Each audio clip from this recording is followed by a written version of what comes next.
changing now that I've seen this whole swimsuit thing, but talent, I think, is my favorite. And tonight in talent, you'll be meeting the ladies of the Alpha group. Our preliminary judges will be looking for many different artistic and technical aspects of each performance, including interpretive ability, level of skill, and each contestant's overall stage presence. The judges will also score the totality of all other performance elements, including costume, props, voice, use of body, and choreography, and that's quite an assignment. Don't wish I were in your shoes. Now, ladies and gentlemen, I want to introduce you to our very first contestant as I walk back here. Capturing the wave of nostalgia with the popular 1940s standard Since I Fell for You, she is Miss California, and she is Jennifer Hansen.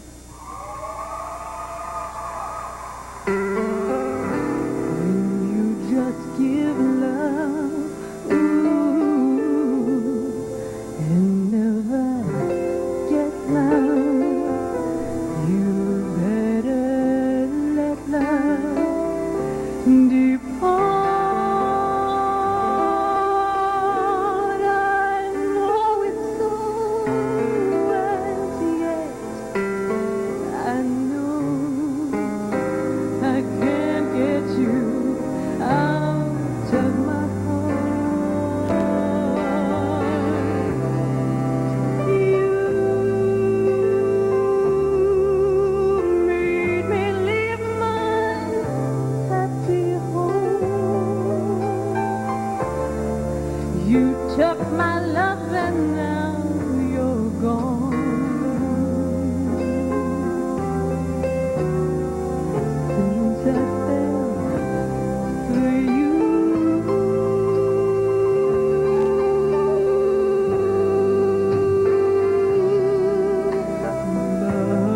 love brings such misery and pain. Such pain, I guess I'll never be the same. Oh no, since I fell for you. Well, it's too bad. Oh, it's too sad. But what can I do? Still I'm still in love. Oh,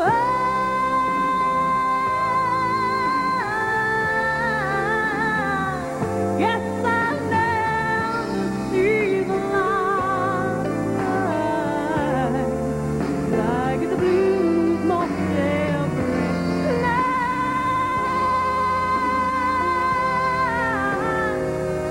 Since I fell for you.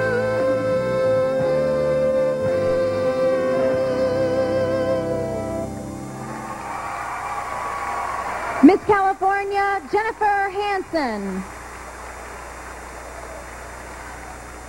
Dragnet, a television series in the 60s, a movie in the 80s, and tonight, dancing to the Dragnet theme on the Miss America stage is Miss Rhode Island, Tori Lynn Heaton. Thank God it's Friday! The story is true. Dragnet. Dragnet. You got a lot of repressed feelings, don't you, Friday? Don't you, Friday? You got a lot of repressed feelings, don't you, Friday? Don't you, Friday? Don't you, Friday? Must be what keeps your hair up.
Miss Rhode Island, Tori Lynn Heaton. While we bring a piano out, I want to announce that we are very pleased to have many members of the armed services in our audience tonight. Always want to recognize and acknowledge them. Men and women in uniform have been attending this Miss America pageant for more than 25 years, thanks to their wonderful hostess, Mrs. Lois Brain. So will the members of the armed services please stand just for a moment of very well-deserved recognition.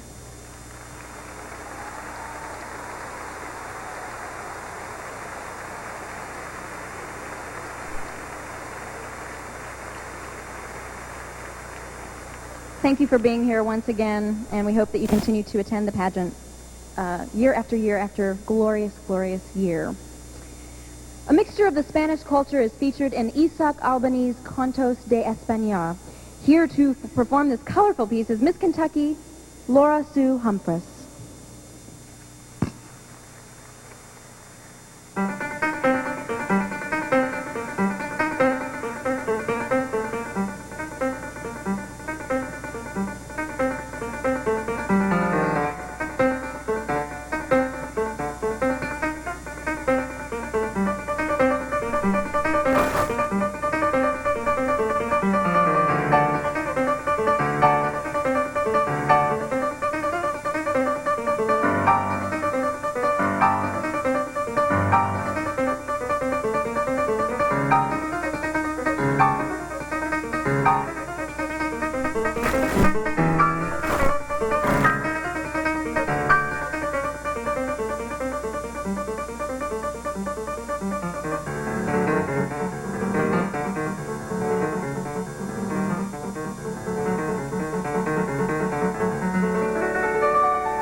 Miss Kentucky, Laura Humphreys.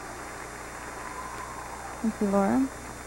And you know, while they're on stage, I would think that this is a very appropriate time to give the crew who's working diligently backstage a hand for all the hard work they're putting into this. Sometimes I think we forget to say the big thank yous, and this is a big thank you. So thanks, you guys, for working so hard. They've been going nonstop, and we really appreciate you. So you're the greatest. Okay. Performing Art is Calling for Me, a comedic arietta from Victor Herbert's The Enchantress, is Miss North Carolina, Dana Ann Stevenson.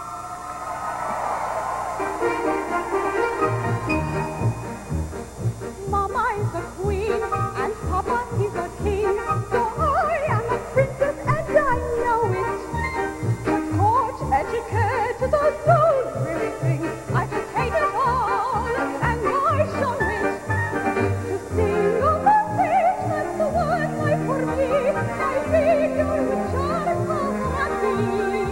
I know it would make if I sang it poet, that opera signor Puccini.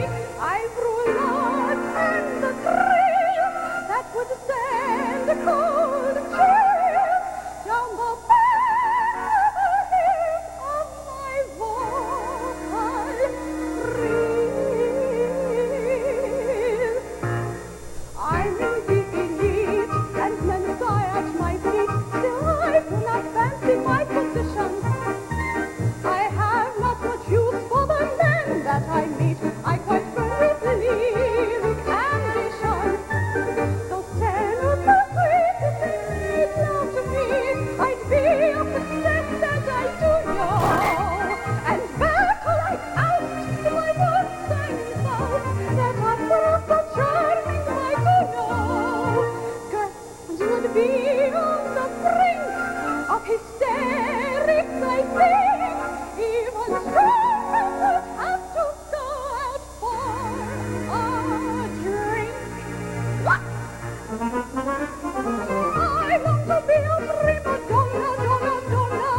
Dana Stevenson.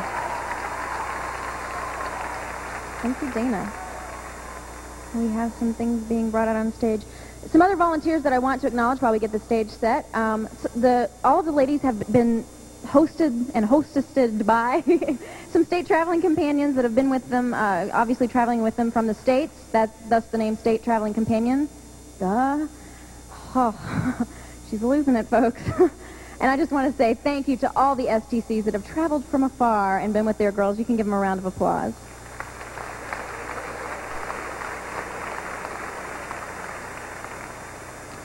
From the sound of a gypsy violin to a splash of bluegrass fiddle, here's a rendition of Sardo's and the Orange Blossom Special, played by Miss Pennsylvania, Kirsten DeLise Border.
Miss Pennsylvania, Kirsten DeLise Border.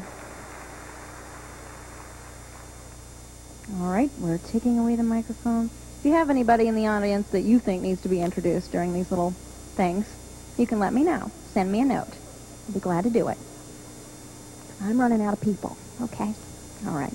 Papa, Can You Hear Me, from the movie Yentl, illustrates a young woman's plea for understanding and guidance from her father as she pursues her dream. With her interpretation of the song, Miss Indiana, Tiffany Storm.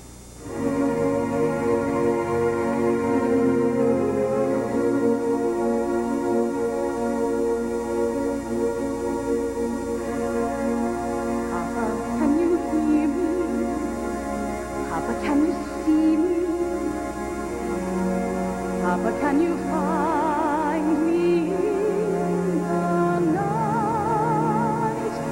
Papa, are you near me? Papa, can you hear me? Papa, can you help me not be frightened? Looking at the skies, I seem to see a million eyes to answer you. Where are you now that yesterday has waved goodbye and closed these doors?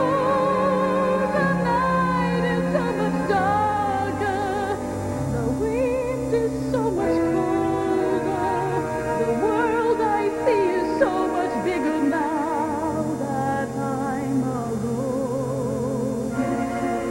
please forgive me. Try to understand me. Papa, don't you know I have no choice? Can you hear me praying anything I'm saying?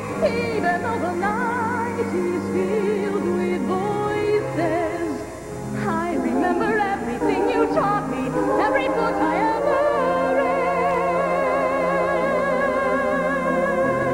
And all the words and all the books tell me to face what lies ahead. The trees are so much taller, and I feel so much smaller.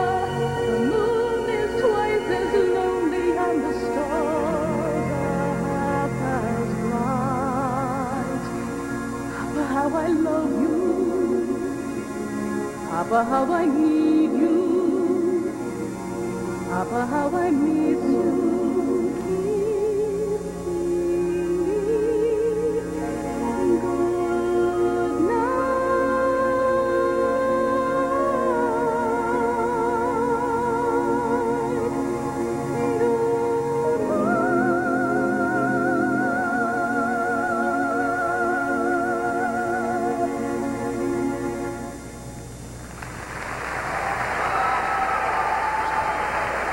Good Miss Indiana, Tiffany Storm.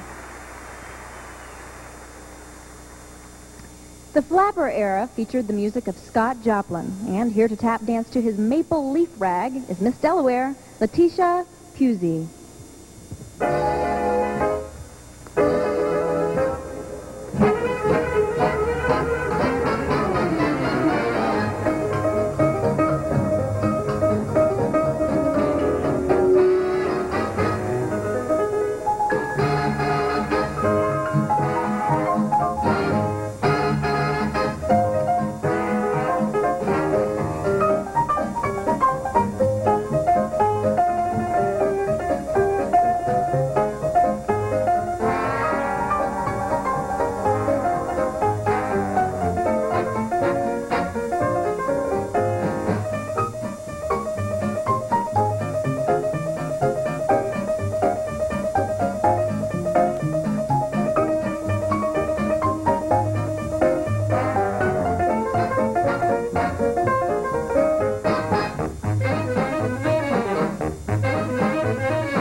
Miss Delaware, Letitia Pusey. Miss Saigon, the powerful Broadway hit musical, vividly depicts the lasting wounds that war can bring.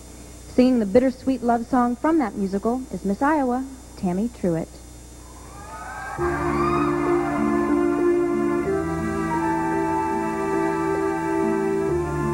Last night I watched him sleeping.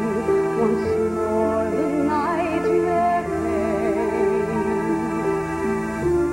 I heard him cry out something, a word that sounded like a name, and it hurt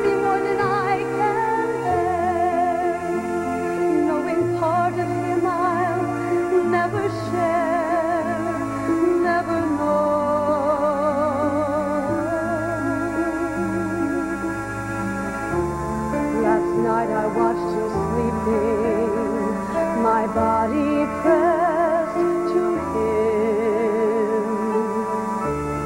But then he started speaking. The name I heard him speak was Kim. But still, I still believe the time will come when nothing keeps us apart. My heart forevermore holds still. Won't you let me inside? Is there someone to hide? I need you to.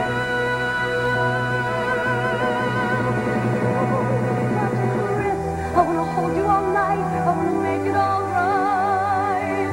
You are safe with me, but I wish you could tell what you don't want to tell. What your health must be. You can sleep now. You can cry now. I'm your wife now. For life until we die.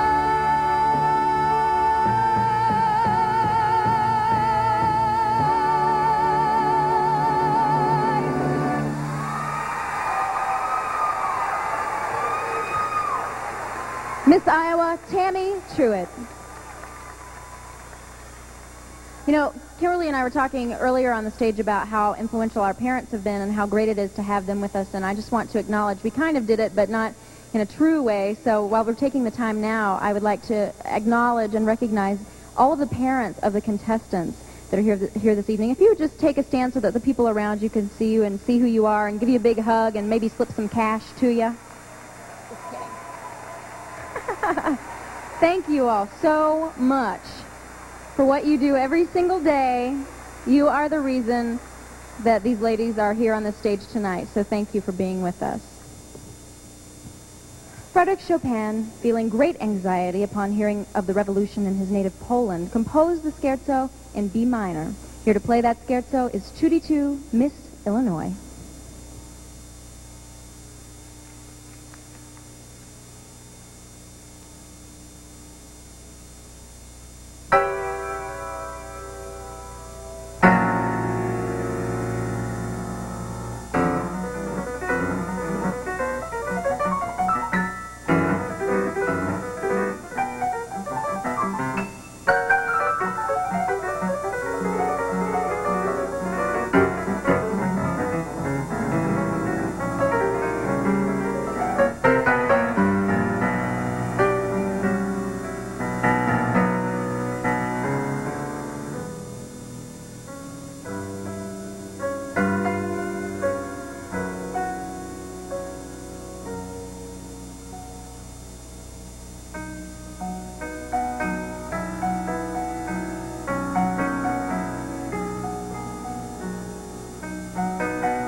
Miss Illinois, Judy 2. So going back to the whole parental thing, I got to finish my thought. A lot of people ask me, since my year's been finished for a year now, they'll ask me if they can see the crown. They'll come over to my house and expect me to have a little room set up, you know, with pictures and the crown and maybe a trophy, some glass slippers somewhere, I don't know. But people will come by and want to see it, maybe try on the crown, I don't know. But the funny thing is that's all at my parents' house. They have it in Orlando, Florida, and I promise you that when you walk in the house, you have to genuflect, because it is, I mean, there's pictures, and the crown is prominently displayed. So anyway, my parents deserve it, and that's what I was getting to. My parents deserve the crown more than I do. So, and all of you do too, I'm sure. What are you saying, that I don't deserve the crown? What? Okay, I thought so. All right, just kidding. From the legendary Sigmund Romberg comes a beautiful love song, One Kiss, sung tonight by Miss Montana, Yvonne Koo Denner.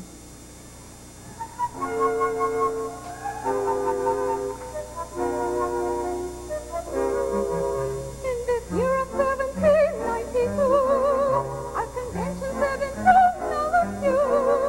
And I know I'm not a fake when I speak one night would be so good or true. To be really the fashion today, you must have a dozen clothes in your suite. And then have I not be leaving them all the way? I was wait for one man. One kiss, one man, give it all. One memory of love. One word, one vow, nothing more. The fading time is through. One magic night, give it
Miss Montana, Yvonne Denner. Family violence has become a national crisis. A young woman breaks the cycle of violence and experiences freedom as she moves from the victim to being the survivor. Interpreting her platform through Ballet on Point is Miss Utah, Brooke Elizabeth Anderson.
Miss Utah, Brooke Elizabeth Anderson. A song becomes a classic when it touches the heart. Very few artists have achieved the classic status of Patsy Cline with her I Fall to Pieces. Performing her rendition of I Fall to Pieces, Miss Georgia, Andrea Cron.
Miss Georgia Andrea Cron.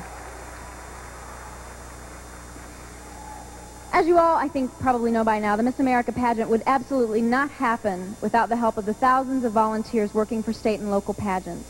And I want to, again, recognize a very special group of all of these individuals, and those are our state pageant directors.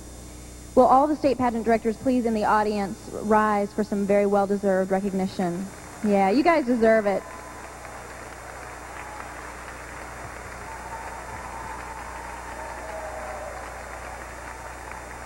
Good job. All right. Interpreting the theme song from Andrew Lloyd Webber's hit musical Phantom of the Opera is Miss Oregon, Roberta Stanbeck.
Miss Oregon, Roberta Stenbeck.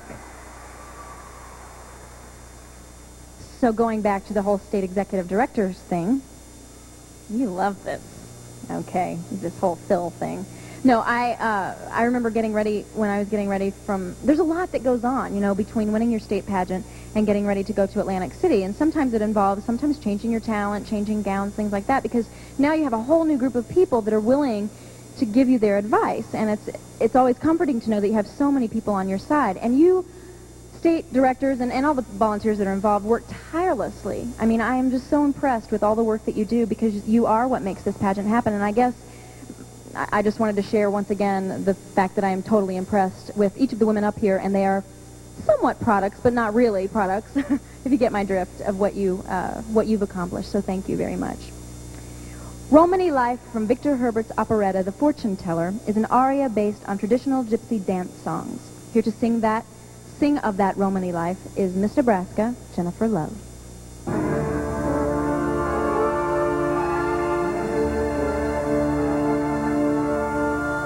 We have a home near the forest gate.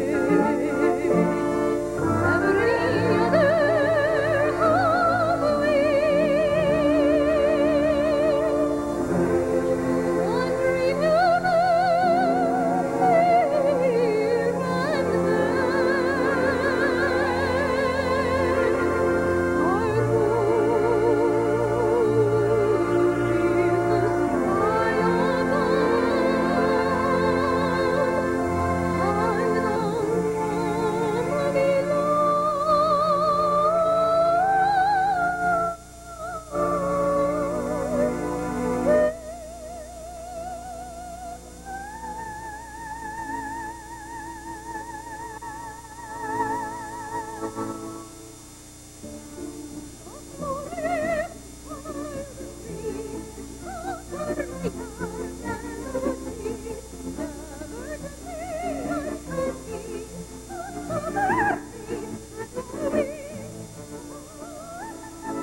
here and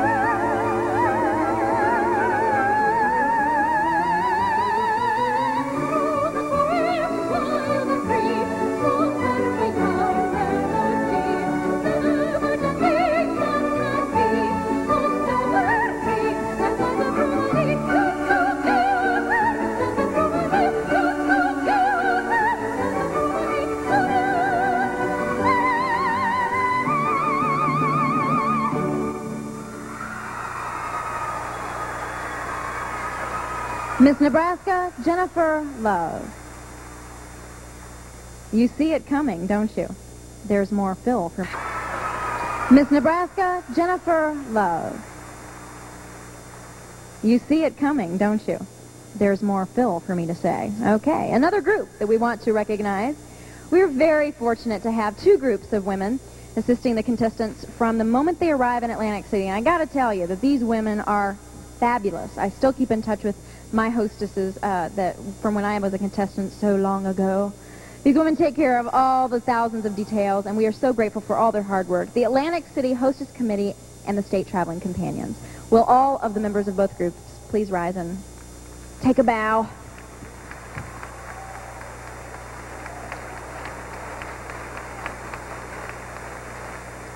Thank you, ladies. All right. Small and bright, they light up the summer sky, tiny beacons adding to the mystery of the night. Performing her piano solo, The Firefly by Anton Bellotti, Miss Tennessee, Lori Smith.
Miss Tennessee Lori Smith. So going back to the the traveling hostesses and the committees that I was talking about earlier, I did and I have kept in touch with the ones that I was with when I was a contestant, and it's the most wonderful thing. And you know, I think that's an important fact to bring out, that these contestants build relationships while they're here, not just with each other, but with the people here in Atlantic City.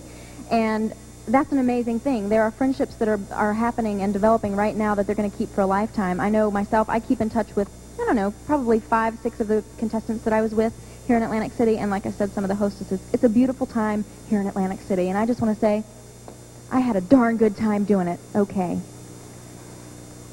I don't know. Thanks. That little smattering of applause. Thank you. For every girl, as you know, there's a guy who can make her heart beat faster. Singing Zing with the Strings of My Heart is Miss Louisiana, Tiffany Mock.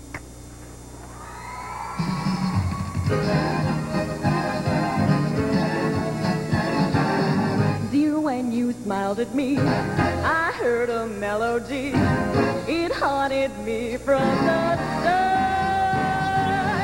Something inside of me started a symphony and sing with the strings of my heart.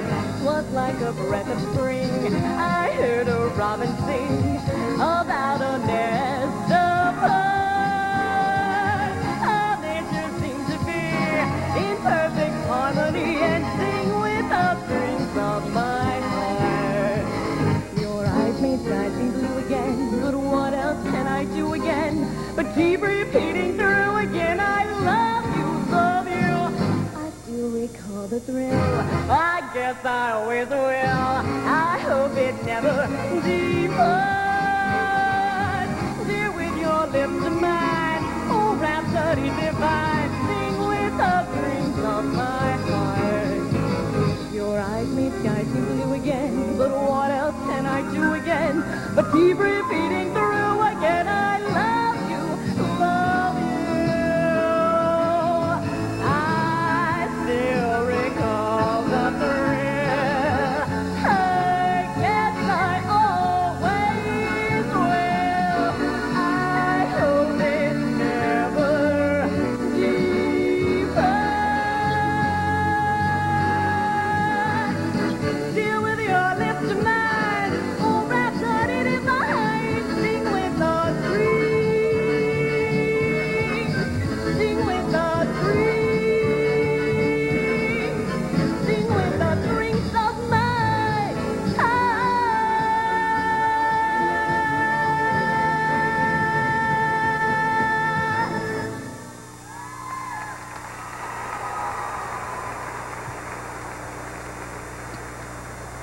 Miss Louisiana, Tiffany Mock. So, ladies and gentlemen, we're about, I don't know, a little more than halfway through. What do you think? Final competition on Saturday night, right here at the Convention Center. And now, we want to go ahead and announce tonight's preliminary winners and introduce a very important man. Here's Jim Clancy of Price Waterhouse with The Envelope. Thank you. Kimberly, I think it's very appropriate that you do the honors. Okay. Tonight's scholarship winner in swimsuit is Miss Virginia Cullen Johnson.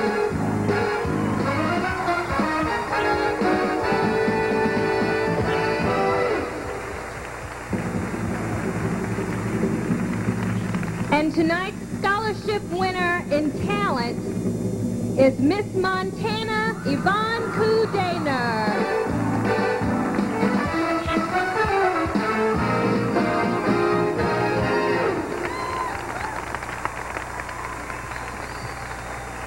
All right, ladies, congratulations to both of you. Now take your walk down the runway Congratulations. Take your walk. and enjoy yourself.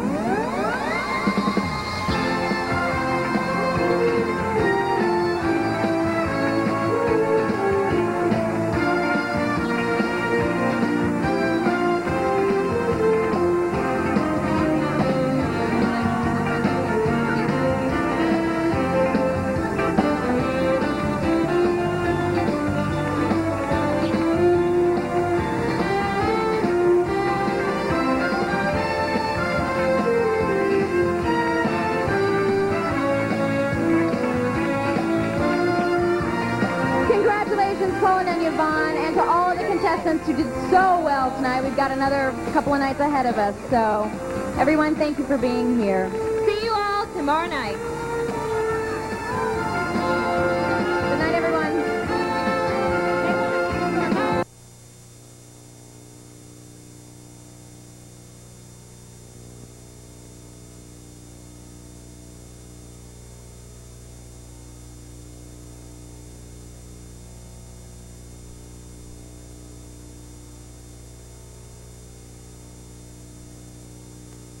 So impressed with these young women.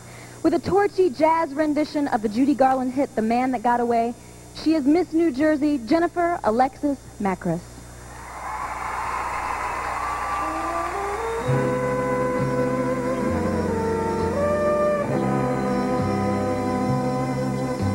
The night is bitter, stars have lost their glitter, the winds grow colder, suddenly you're older, and all because of the man that got away.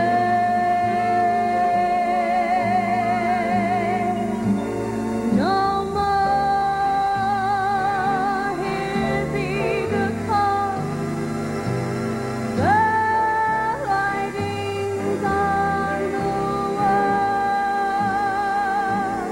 the dreams you dream have all gone astray. Good riddance, goodbye.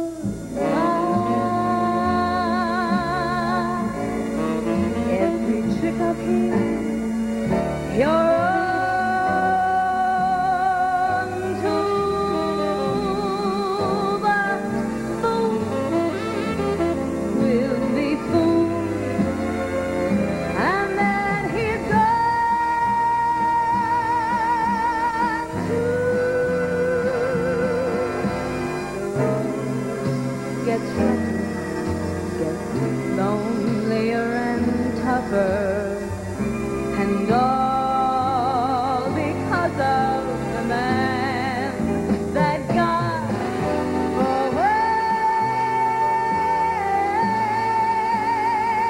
Ever since this world began,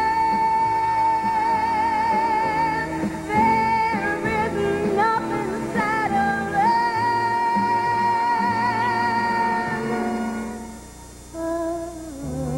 one man woman looking for the man that got away.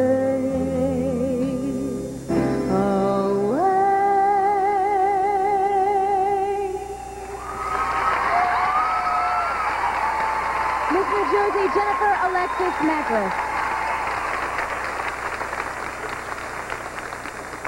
Now, let's go back in time when the big band sound was the rage. Did you all hear that? I'll start it again. Let's go back in time when the big band sound was the rage. Tapping her way across the stage in a rhythm percussion jam to Tommy Dorsey's Opus 1 is Miss North Dakota, Nikki Elkins.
Miss North Dakota, Nikki Elkins.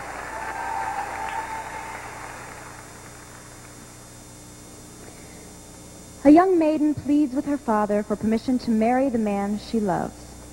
Singing O Mio Babino Caro by Puccini, Miss Massachusetts, Sharon Unju Lee.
Miss Massachusetts, Sharon Unju Lee.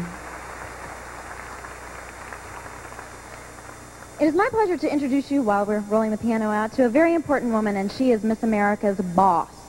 I guess a lot of you didn't think that Miss America had a boss. Well, it's a job, so of course there's a boss involved. The organization does have its corporate elements. This lady has served as chairman of the press committee and as the MAO's, that's Miss America Organization's, vice president, and now she's chairman of the board. Ladies and gentlemen, Jane Bray, and she's sitting right down here. You can give her a huge round of applause.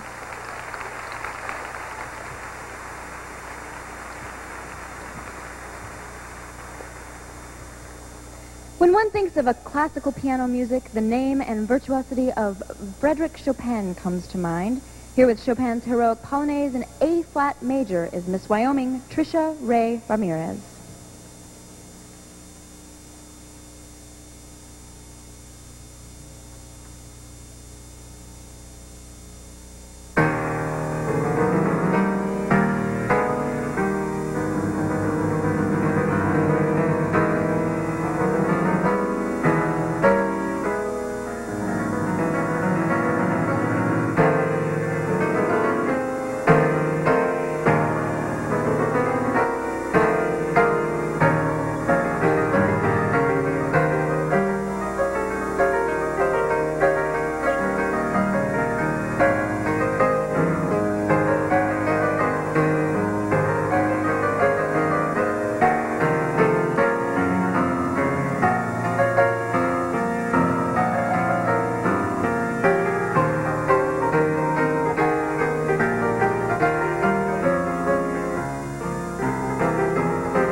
Miss Wyoming, Trisha Ray Ramirez.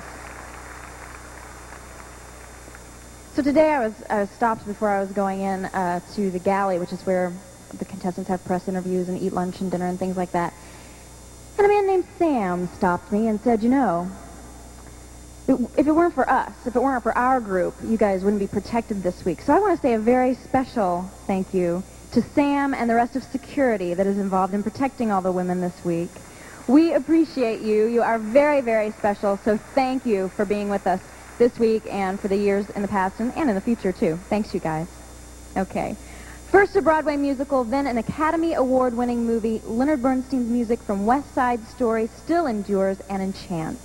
Here to sing a medley of songs from that famous score, Miss Wisconsin, Laura Voss.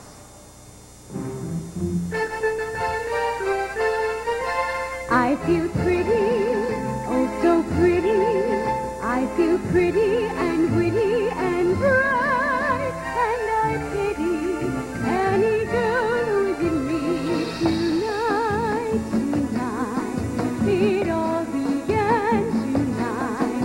I saw you and the world went away. Tonight, tonight, there's only you tonight. What you are, what you do, what you say. All day I had the feeling a miracle would happen. I know now I was right for thee. And just a world is a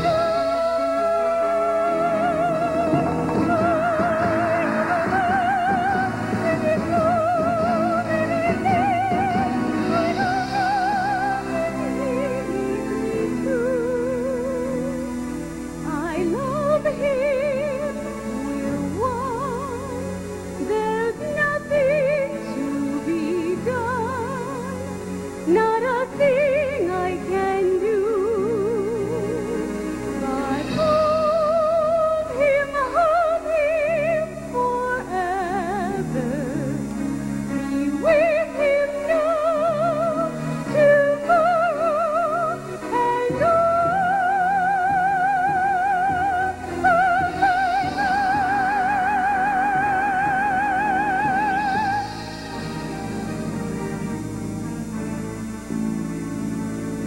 When love comes so strong, there is no right or wrong. Your love is your love.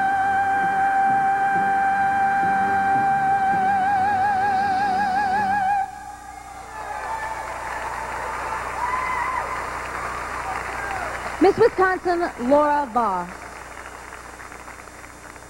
The lesson of Edgar Allan Poe's The Telltale Heart is this. While one may escape the law, they will never escape their own conscience. Presenting a dramatic interpretation of Poe's work is Miss New York, Dione Lee Robinson. The night waned, and I worked hastily, but in silence. First of all, I dismembered the corpse. I cut off the head, the arms, and the legs. There was no stain of any kind. I'd been far too wary for that. A tub had caught all.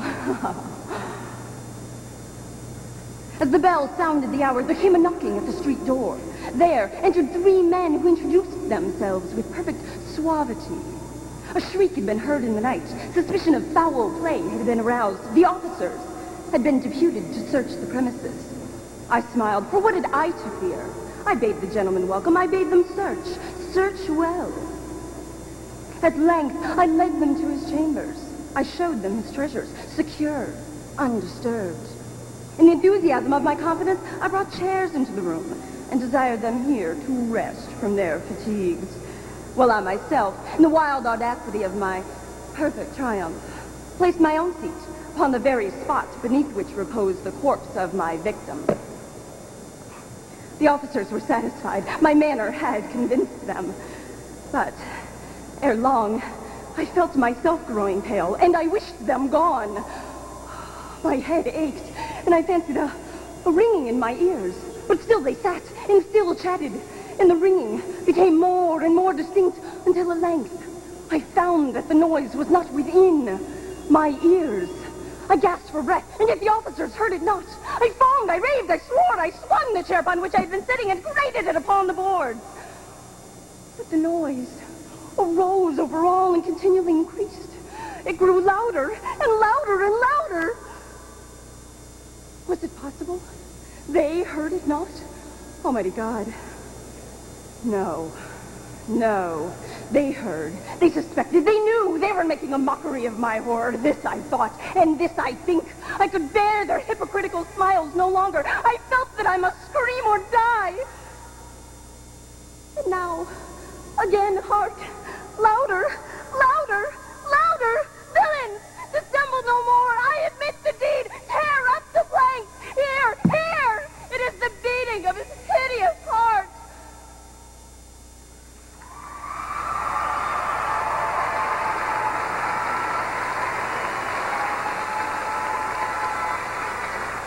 Miss New York, Dione Lee Robinson. A song from the motion picture East of Eden portrays a land filled with silver mountaintops and golden prairies. Singing an American hymn, Miss Connecticut, Mary Grace Santagata.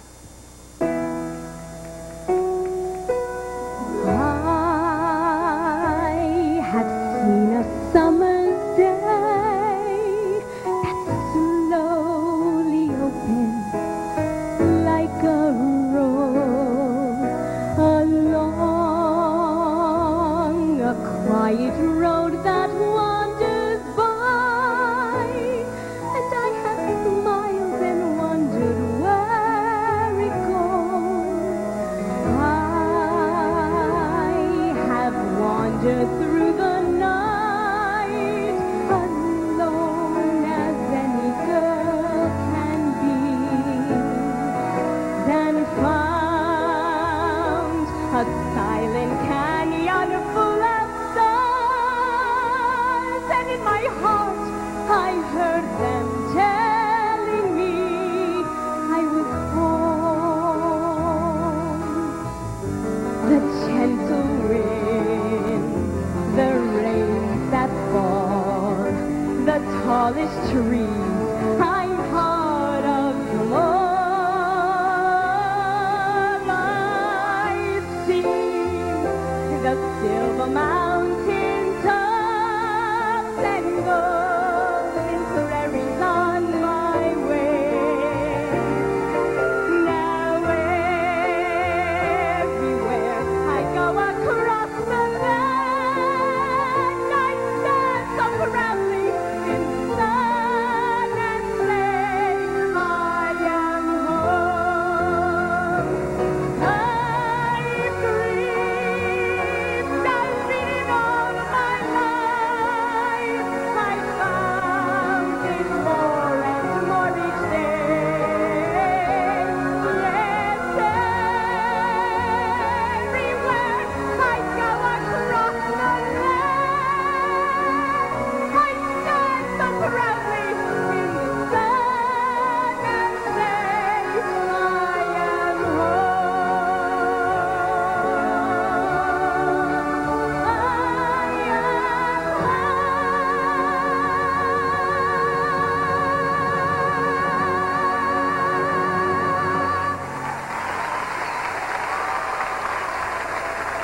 Miss Connecticut, Mary Grace Santagata. While the piano is being brought out, I want to thank three very special people, and you will know who you are. Tom, Susan, and Denny. Thank you very much for the flowers that you sent, and you know that I really appreciate you and keeping up with me, and you mean a lot to me, and I guess the rest of you know that if you want to have your name mentioned on stage, you know what to do. Okay? Okay. Seriously. No, I'm only joking, but seriously, I do want to say thank you to the three of them. I appreciate that. Few compositions are as alive with emotion as Toccata by Aram Khachaturian. Here to play the impassioned piano classic, Miss Arizona, Stacey Agron.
Miss Arizona, Stacey Agron. Doing a little set change here, and I want to say a very special thank you to a group of people that I don't know get thanked every year, but they're standing right in front of me and kind of to the side of the runway, and that is the press. And the reason I am saying a thank you to the press, who sometimes get a bad rep, first of all, because I'm a member of them now, and also because I think that without the media that revolves around this pageant and this organization, and without the good press that's generated, hint, hint, we wouldn't have the interest, the public interest. So thank you all for being here and being a part of the festivities and a pageant family. Thank you. Oh, wow. Okay, I shared this one with another pageant gathering, and I'm gonna do it now, and I hope that you'll all laugh more than the other pageant gathering did. A horse walks into a bar. The bartender looks at him and says, "Why the long face?" Get it? Because the horse has a... Right, okay, thank you. Comedian I'm not. The Broadway musical 9 tells the story of a young woman reunited with her first love. Singing Unusual Way from that musical is Miss Florida, Megan Welch. In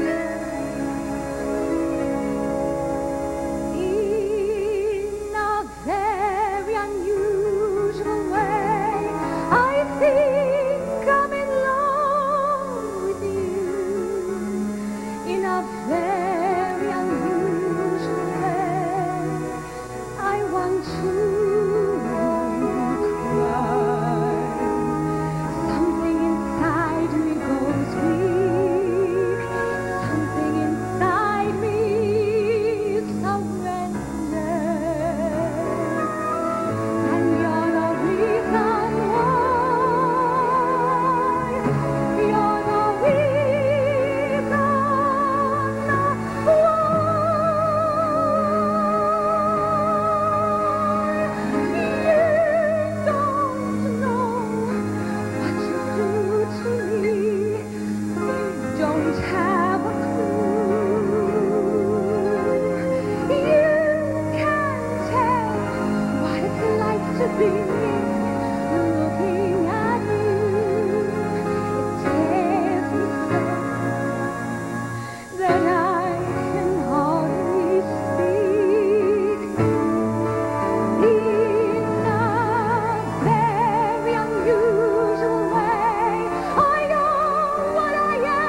Miss Florida, Megan Welch.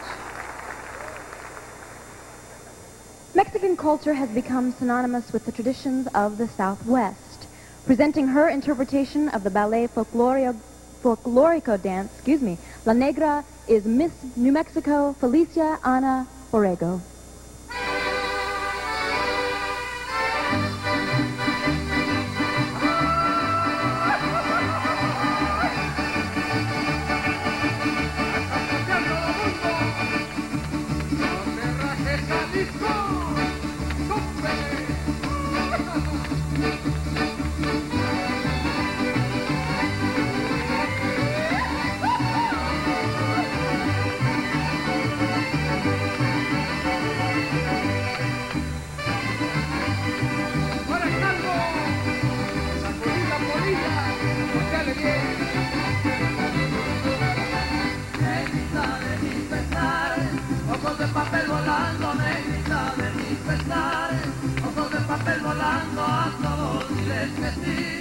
Pero no les digas cuando así me dijiste a mí, por eso vivo penando. ¡Claro que sí!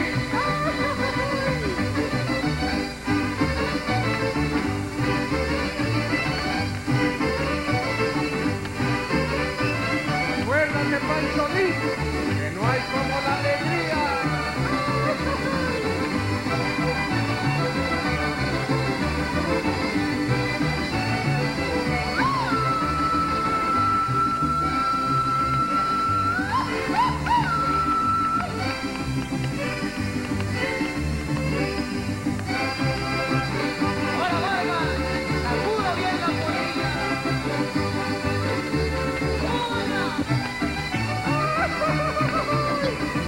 Y vaya porque nadie ya está rogando.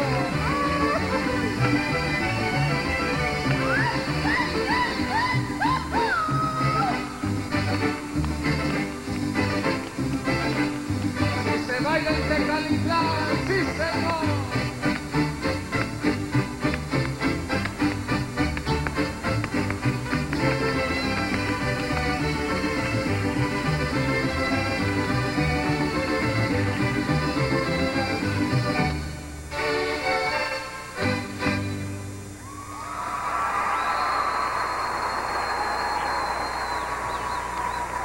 Miss New Mexico, Felicia Ana Borrego.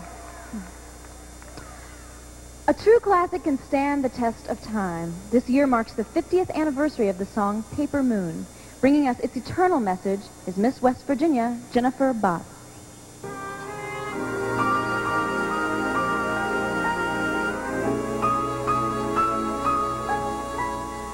I never feel a thing is real when I'm away from you. Out of your embrace, the world's a temporary parking place.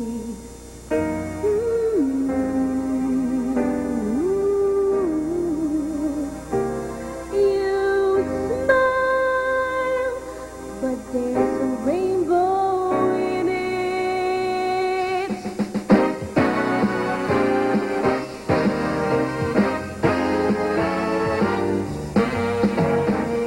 We'll say it's only a paper moon sailing over a cobbled sea, but it wouldn't be make-believe if you believed in me.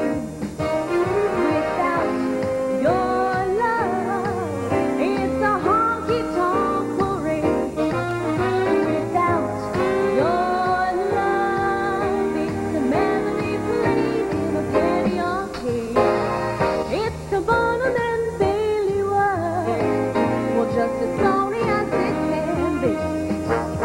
But it wouldn't be make-believe if you believed in me. No, say it's only a Kansas sky hanging over a muslin tree. But it wouldn't be make-believe if you believed in me. No, no, without your love, it's a honky-tonk parade. Without your love, it's a melody played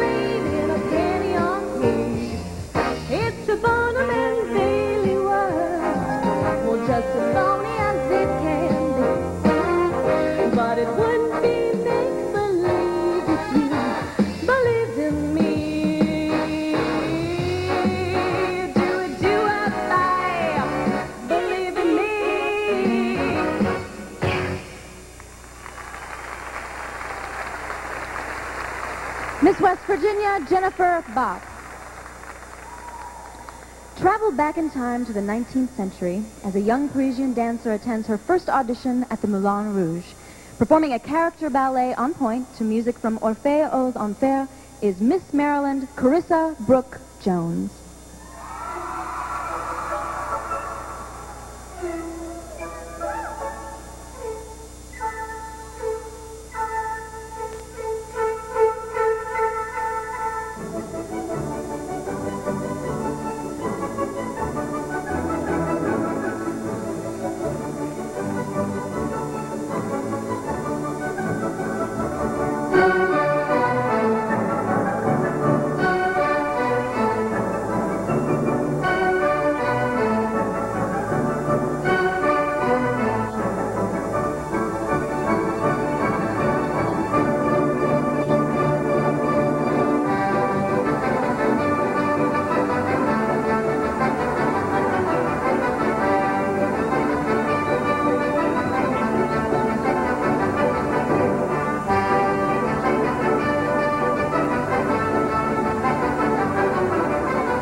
Miss Maryland Carissa Brooke Jones. While they bring out the piano, I want to say another very special thank you to obviously a man who is incredibly talented. I want to thank him for designing the stage that you see before you. His name is Ray Clausen, and I spoke with him a little bit today, and I know he has every reason to be proud of what you see before you. So if you like what you see, and I'm sure that you do, give him a huge round of applause. Thank you. The patriotic Battle Hymn of the Republic is as well known today as it was over 100 years ago. Performing her personal arrangement of Battle Hymn is Miss Arkansas, Beth Ann Rankin.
Miss Arkansas, Beth Ann Rankin. Want to say another special thank you while I've got the time. He's working diligently backstage, but the man and his staff who have designed the wardrobe, the accessories, everything, all the costumes that the women wear during the production numbers that you see. His name is Pete Menifee. Give him a round of applause. He and his crew as well. They're all working backstage, sewing and tucking and doing what they do. So thank you, Pete. Love is a beautiful necessity of our nature, and yet time is the only healer when the heart has been wounded. Here to sing Sheena Easton's Almost Over You is Miss Texas, Arian Archer.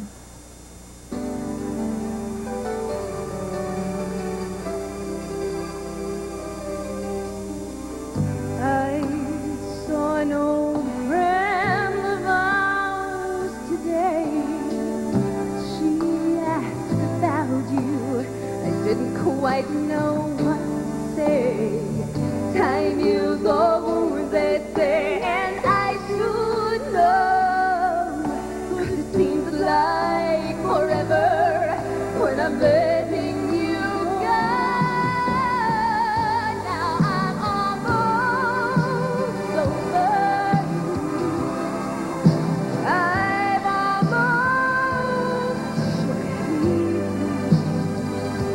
So when you come back around after painting the town, you'll see I'm almost over you. Oh, I can't forgive you, and soon I'll forget all my shattered dreams. Although you left me with nothing to show but my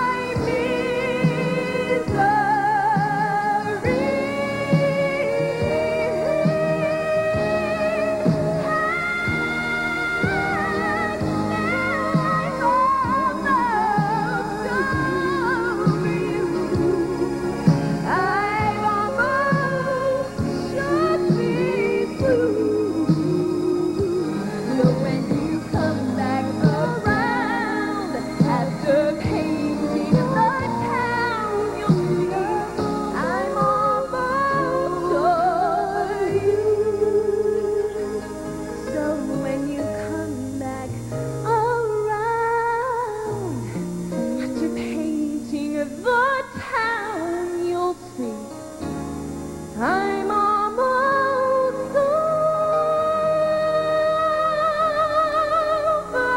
you, almost over you.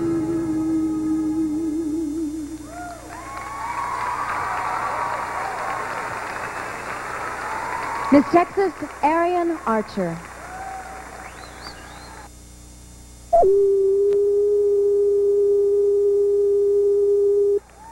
In the 1940s, a generation danced to a hit by Benny Goodman called Sing, Sing, Sing. Tonight, tap dancing to a version of that popular song, featured in the film Swing Kids, is Miss Colorado, Shalene Cockrell.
Charlene Cockrell.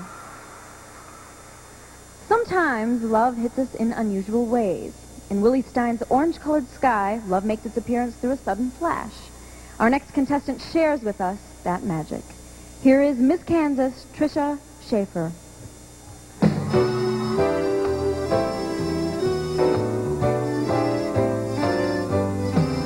I was walking along, minding my business, when out of an orange-colored sky, flash, a bam, and the girl down, wonderful you came by. I was woman or two, soaking in sunshine, when out of an orange-colored view, wham, a bam, and the girl down. I gotta look at you. Well, one look and I yell timber. Watch out for flying glass. 'Cause the city fell in and the bottom fell out and went into a spin and I started to shout a bit. This is it. This is it. I was walking along, minding my business, when love came and hit me in the eye. Flash of a helm and a gazam out of an orange-colored sky. Oh, boo-wee, ba-da-ba-da-ba-da, ba-da-ba-da-ba-da-ba, flash of the helm, orange-colored sky. Well, one look and I yell timber. Watch out for flying glass. 'Cause the ceiling fell in and the bottom fell out and went into a spin and I started to shout a minute. This is it, this is it. I was walking along, minding my business, when love came and hit me in the eye. Flash of a helm and a gazam out of an orange-colored purple stripe. Pretty green polka dot sky. Flash, bam, alakazam.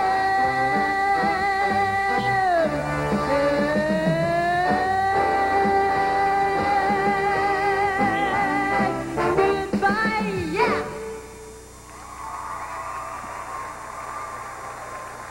Miss Kansas, Tricia Schaefer. Okay, so Peter is holding a card that says fill, right? Meaning that I'm supposed to fill until the piano gets out here and it's all set up and everything. So I was thinking that everybody named Phil or any variation of Phil in the audience should go ahead and stand up and take some recognition, because this is for you, okay? Phils everywhere. Philip, Phil. Oh, there. Thank you. Thank you very much. That was just for you. We appreciate you being here. If it weren't for you, I wouldn't be telling some stupid jokes. No, I'm kidding. Just joking. Thank you. Ludwig van Beethoven composed 32 piano sonatas. Playing Pathetique is Miss Virginia Cullen Johnson.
Miss Virginia Colin Johnson. Okay, so anyone not named Phil. Okay, you can stand up. Okay, but one person stood up? What's that all about? Just stretch your legs. Do something. What? Get up. Just stretch. Yeah, good. Boy, you guys really listen, don't you? Mm-hmm. Gonna have to work on those skills. Thank you. In Victorian Paris, a lonely and disfigured artist haunts a beautiful young singer. From the classic score of Phantom of the Opera, here's the haunting melody Think of Me, sung by Miss Ohio, Leah Mack.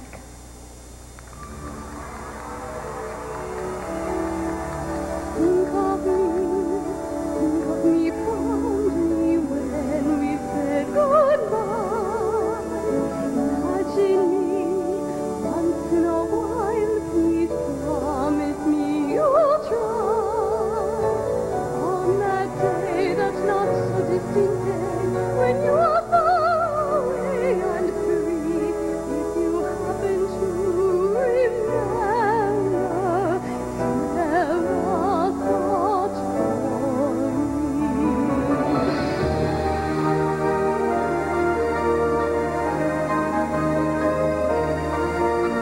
We never said our love was evergreen, or ever changing as the sea. But please promise me that sometime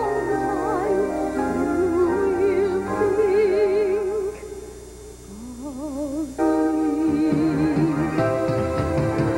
Think of August and the trees are green.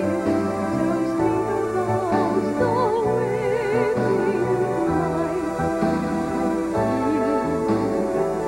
about the waiting nights. Think of me waking silent and resigned. Imagine me trying too hard to put you from my mind. Think of me, please say you'll think of me, whatever else you choose to do. There will never be a day when I won't think of you.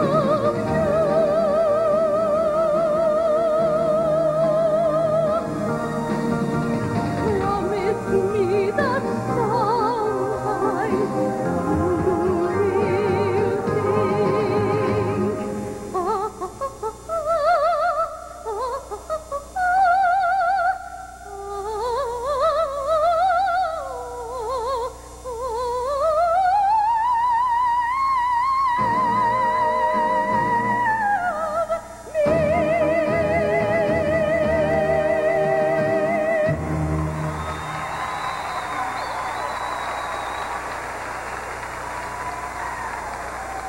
Leah Mack, Miss Ohio. It's right here, as you know, at Convention Hall. We wouldn't change it on you. Okay, it's time to announce the preliminary winners, and we're going to introduce a very important young man, Jim Clancy of Price Waterhouse, with the envelope.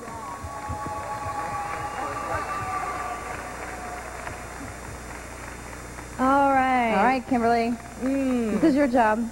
Okay, tonight's scholarship winner in swimsuit is Miss Alabama Heather Whitestone.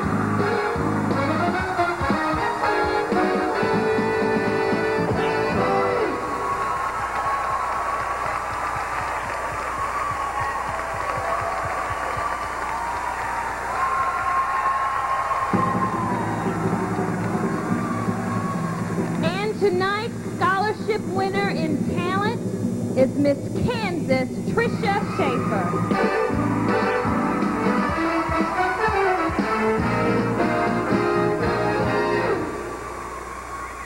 All right, ladies, congratulations to both of you. Take the runway. Enjoy.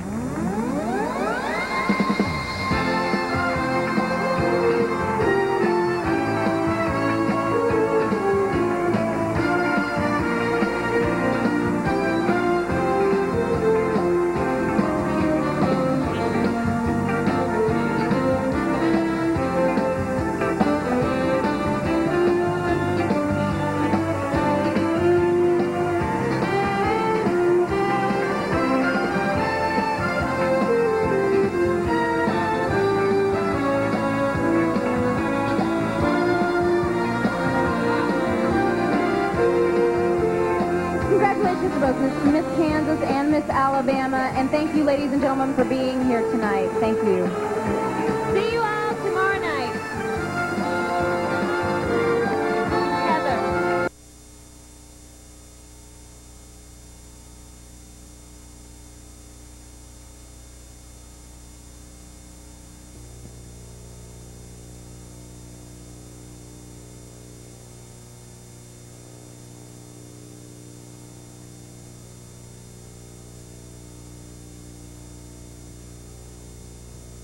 Tonight in Talent, you'll be meeting the ladies of the Mew Group. Our preliminary judges will be looking for many different artistic and technical aspects of each performance, including interpretive ability, level of skill, and each contestant's overall stage presence. The judges will also score the totality of all other performance elements, including costume, props, voice, use of body, and choreography. Quite an assignment. So we move on to our first talent.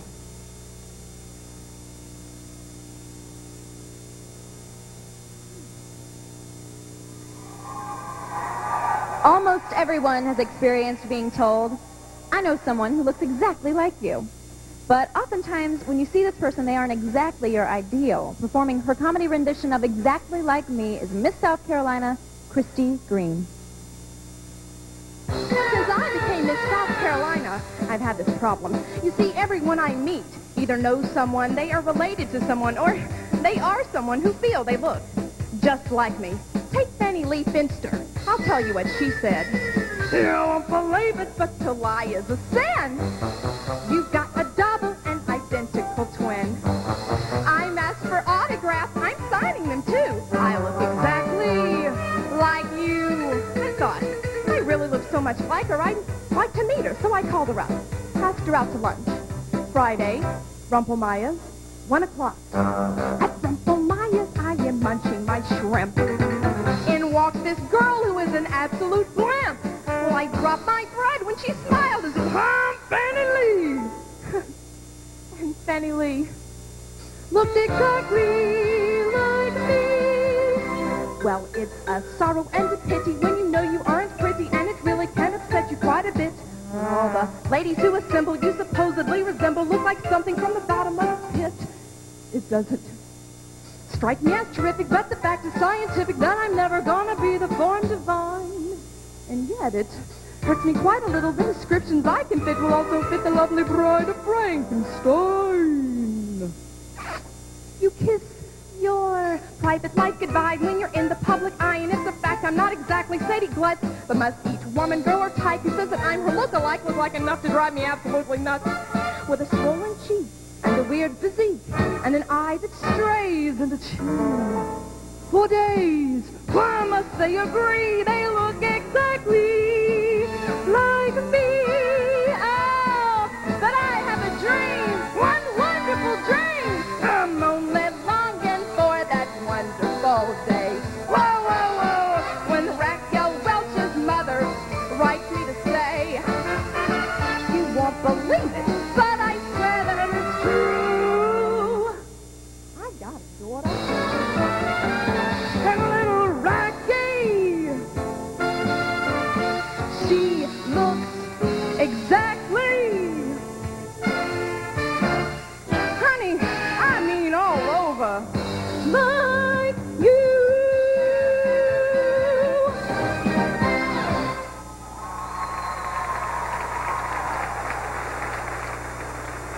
Miss South Carolina, Christy Green. Someone that I've been forgetting to thank over the past couple of nights, if you can imagine me forgetting to thank anybody after all those thank yous that I've been giving out, are the ushers that have been working Convention Hall. And I noticed them today working very hard, showing you all to your seats and letting you in the doors and that kind of thing. So give them a round of applause. They've been working very hard. They also work the parade out on the boardwalk that we hope is happening tomorrow night. We know is happening tomorrow night. So give them a thank you. Thank you. Many of today's standard songs have been adapted from classical themes. I'm Always Chasing Rainbows is based on Frédéric Chopin's classical piece, Fantasy Impromptu. And to perform it is Miss Nevada, Laura Hubach.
Miss Nevada Laura Hubach.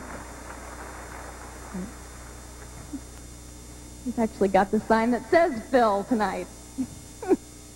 To recognize all the Phils in the audience. I don't know, it worked. Actually got a card from a Phil backstage. Hey, you're getting your name mentioned, you're getting it written on a card. It works. So, you can all send me cards backstage.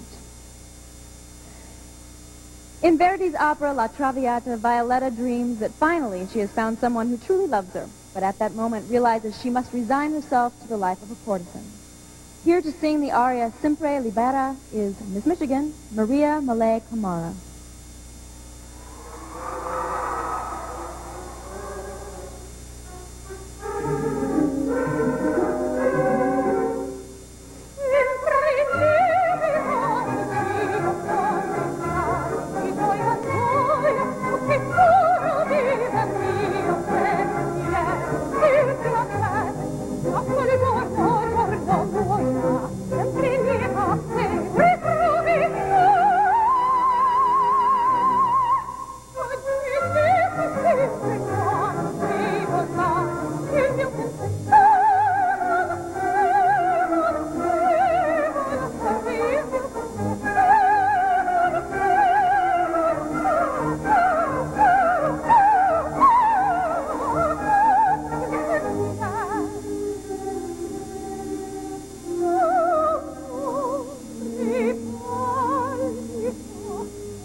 Miss Michigan, Maria Malay Camara.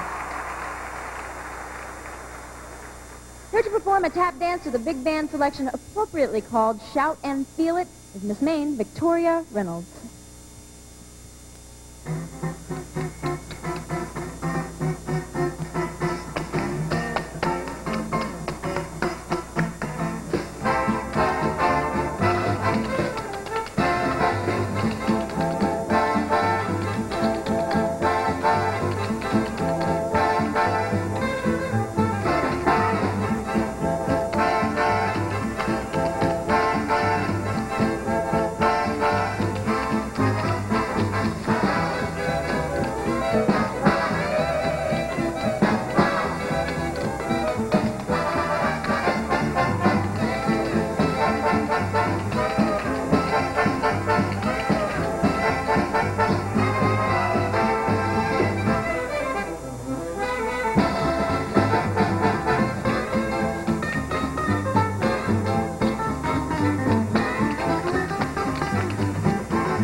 Miss Maine Victoria Reynolds.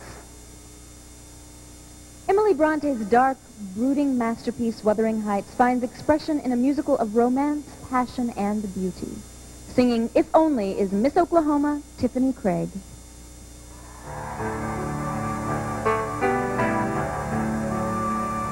If only you had eyes to see me, if only you could look into my heart and discover my devotion, that the past keep us apart. I'd make you love me, I'd make you happy. If you'd let me, you would not regret being loving me. What am I to do? I tried so hard to be who you could ask of me. No matter what I do, I can't get through to you. Yet if you only knew how much I love you.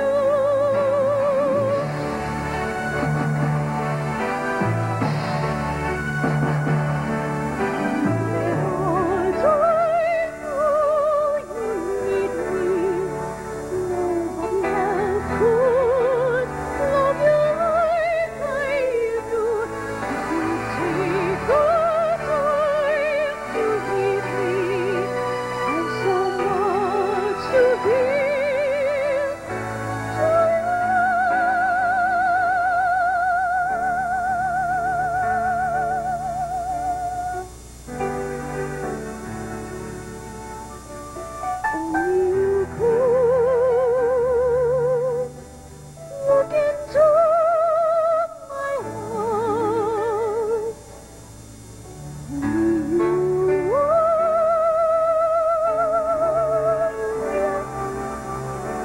Me love you.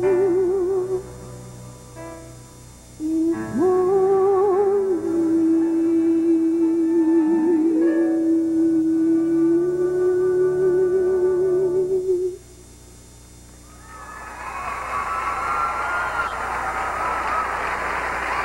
Miss Oklahoma, Tiffany Craig.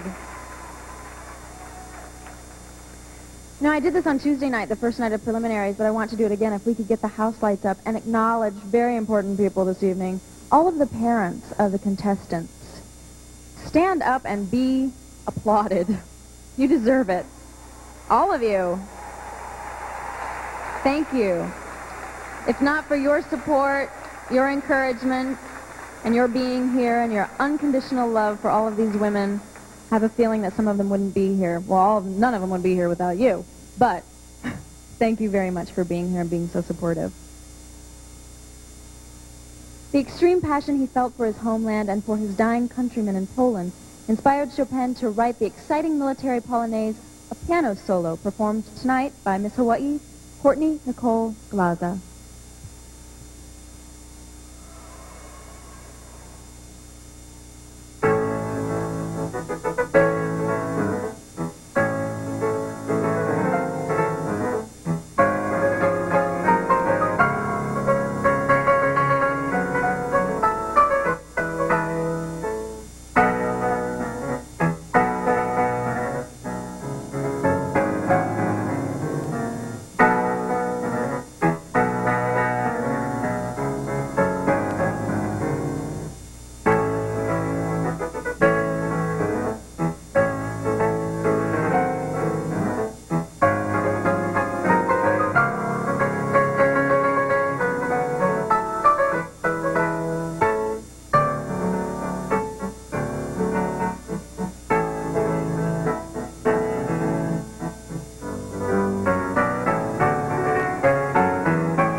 Hawaii, Courtney Nicole Glaza. Okay, we acknowledge the parents, but very few times do we ever get to acknowledge the siblings, the brothers and sisters of the contestants. So any of you who are out there, it is your time to be seen, to be noticed. All right. There's a lot of you. Thank you very much. Thanks for being here. There comes a time in everyone's life when we seem to give up on our dreams. Singing a jazzy version of Somewhere Over the Rainbow to encourage everyone that dreams do come true is Miss Idaho, Tracy Yarbrough.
Thank you. Miss Idaho, Tracy Yarbrough. From the collection Talking With by Jane Martin, here's a monologue entitled Clear Glass Marbles, performed by Miss Vermont, Vanessa Lynn Branch.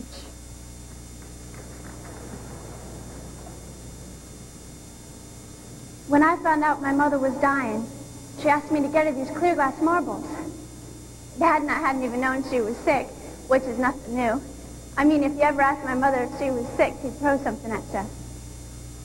Anyway, I went and I got her these marbles, and she turned out 90. Apparently, the doctors had given her 3 months to live. And she set great store by doctors.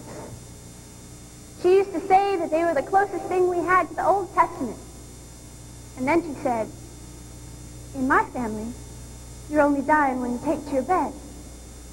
And that, my darling, is exactly where I'm going. I said to her, you know, it's kind of medieval to lie up there in bed like that. And she said she didn't want to be disturbed from the thing she loved the most.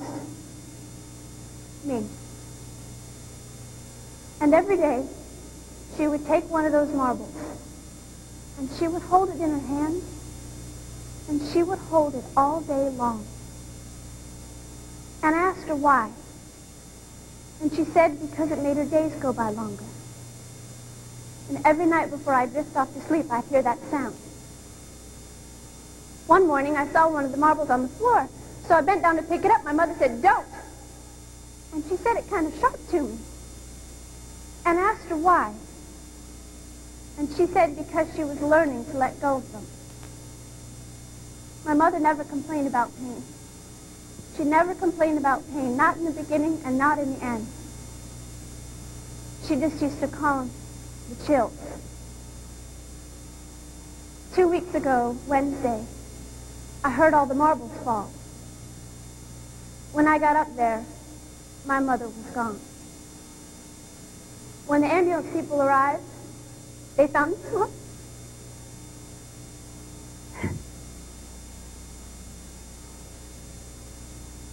in a pit.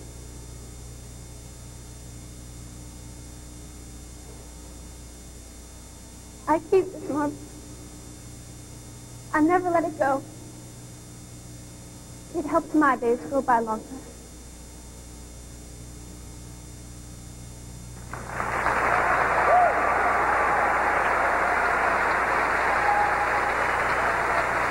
Miss Vermont Vanessa Lynn Branch.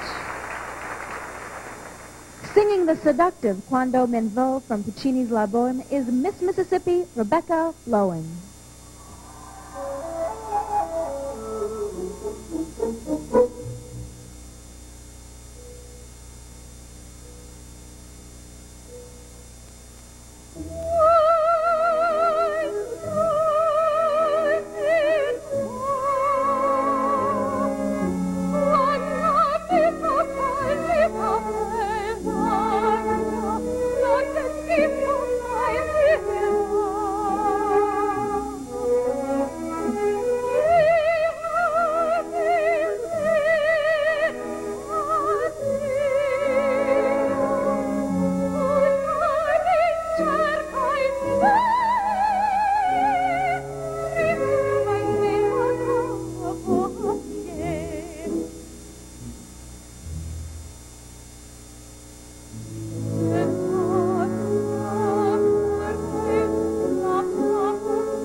Miss Mississippi Rebecca Blowen. Okay, here's something we always do in church. Turn and greet your neighbor. Well, do it. Come on. Maybe you don't know him. Maybe you do. Now, in church, the pastor always makes us kiss him on the cheek, but you're not going to have to do that tonight, okay? Not going to make you do that. Just say hello. How do you do? You look as good as you can. Okay. Well done.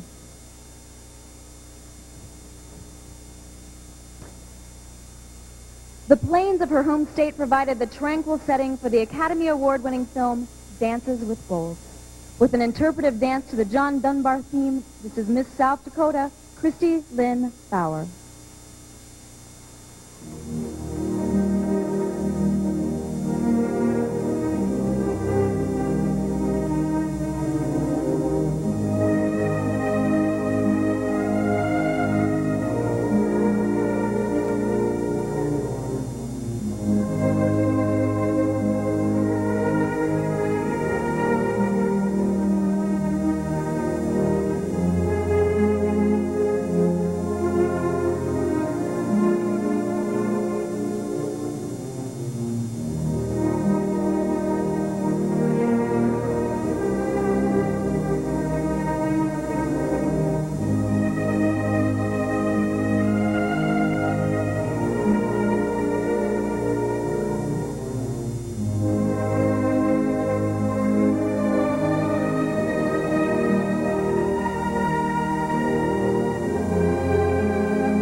Miss South Dakota, Christy Lynn Bauer.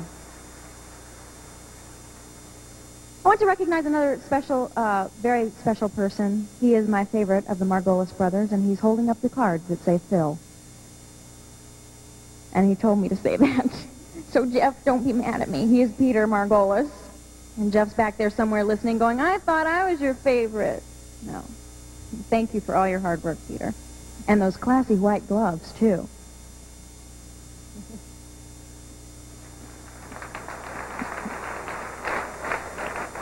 Performing a rousing rendition of the Pavarotti song, If We Were in Love, from the movie Yes, Giorgio, Yes, is Miss Alaska, Patricia Marlowe.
Miss Alaska, Patricia Marlowe. Performing on classical flute, Theobald Baum's operatic aria, Nel Corpus, Within My Heart I No Longer Feel, is Miss Minnesota, Eileen Van Driest.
Miss Minnesota Eileen Van Driest.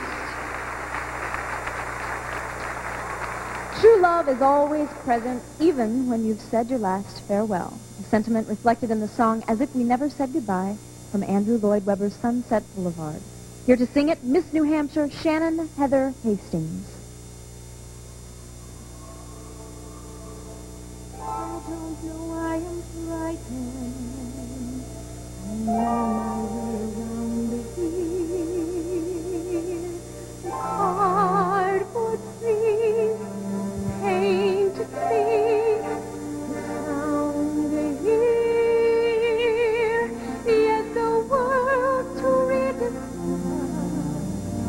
But I'm not in any hurry, and I need a the whispered conversations in overcrowded hallways. The atmosphere as thrilling here as always. Feel the early morning madness. Feel the magic in the making.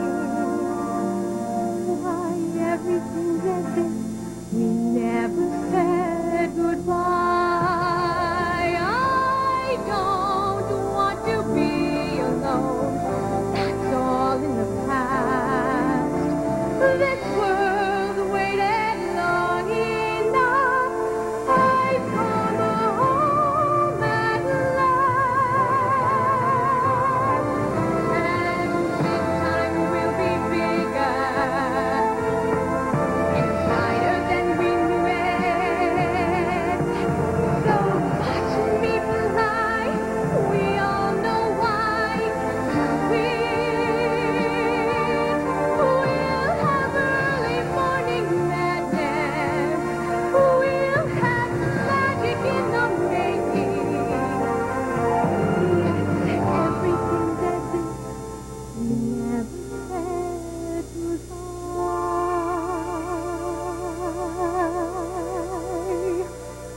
Oh, please, don't ever, ever make me say goodbye.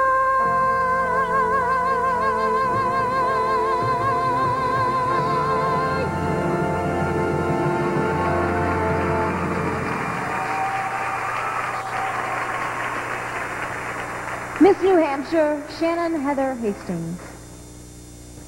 Performing a classical ballet on point to Sandy Patty's inspirational version of Via Dolorosa is Miss Alabama, Heather Whitestone.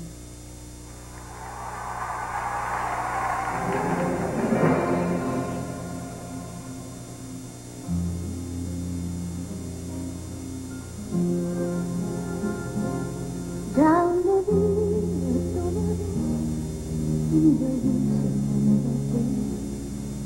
the soldiers try to clear the narrow street,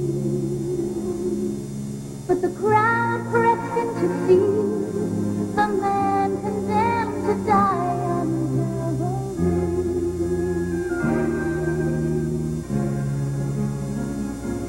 He was bleeding from a beating. There were stripes upon his back, and he wore a crown of thorns upon his head.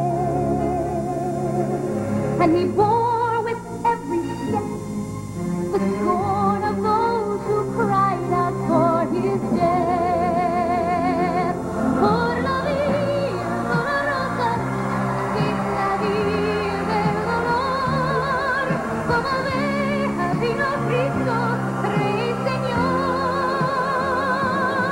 Y fue él quien quiso ir por su amor, por ti.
Miss Alabama, Heather Whitestone.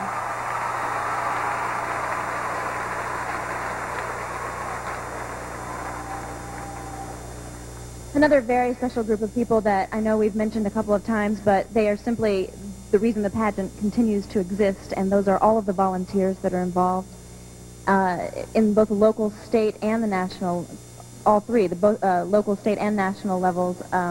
You all are the reason that we're all here, and all of your hard work that is sometimes, unfortunately, thankless work. We really appreciate what you do, so give them a round of applause.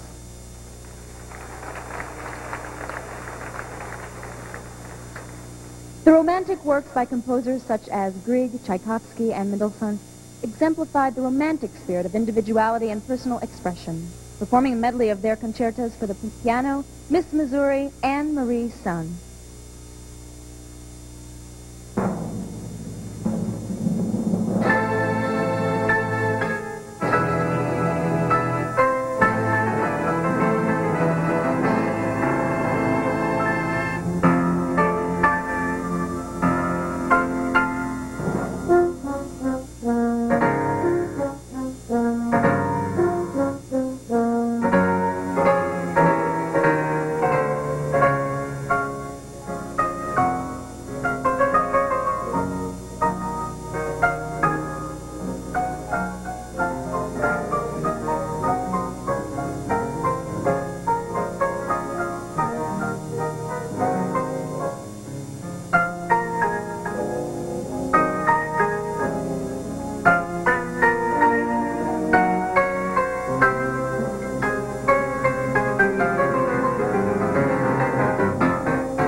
Miss Missouri, Anne Marie Sun. All right, so I think it's about time we say a big thank you to the crew backstage and on stage now with us. Thank you, guys. Another big thank you. Working so hard. Nobody knows the pressure these men are under. It's a timing thing, you know. So thank you for doing what you do.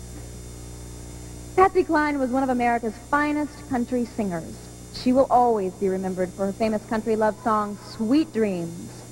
Here to bring back the memory with her rendition is Miss Washington, Anna Lee Cline.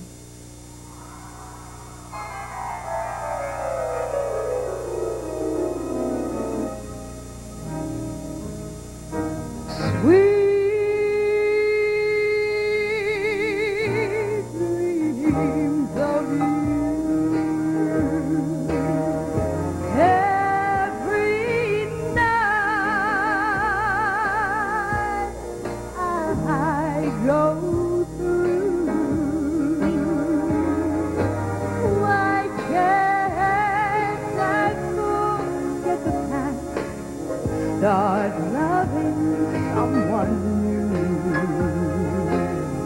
instead of having sweet dreams about you. You don't love me. It's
Miss Washington, Anna Lee Klein.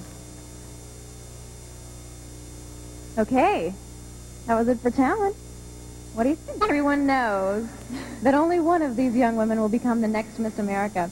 But I think that what we all need to stop and realize once again is that no matter who wins, the other 49 that go home will continue the platform issue, working in their community. I think sometimes we don't always realize that, and these young women go home and make it big wherever they go.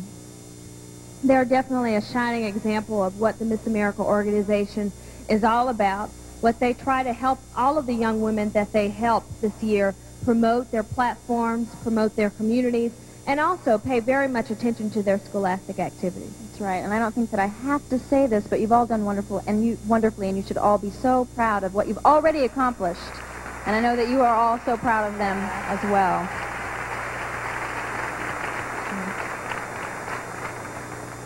And I would like to say once again also that we should remind each and every one of you, all of the families and parents out there, I know you're anxious to find out who the winners are tonight, but it doesn't matter who wins tonight or won last night or the night before. Anything can happen on Saturday, so just be excited for all of the young women. They've all done a wonderful job, and we know that even if you don't win a preliminary, or even if you do, you could still win Miss America.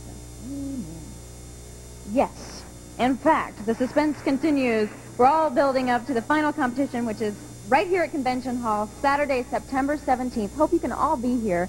That would be wonderful. And now I have the distinct privilege of introducing Jim Clancy, a handsome young man, coming here. For flowers, honey, I will do anything. Thank you, Jim. Of Price Waterhouse with the envelope. Kimberly, go ahead. All right. Tonight's scholarship winner in swimsuit is Miss Indiana Tiffany Storm.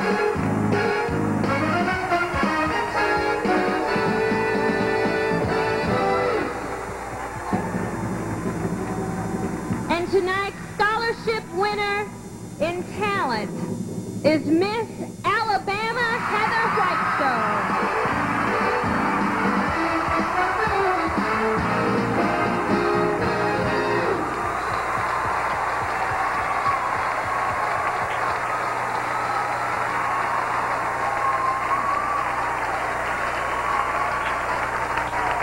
Congratulations to both of you ladies. Go ahead and take the runway.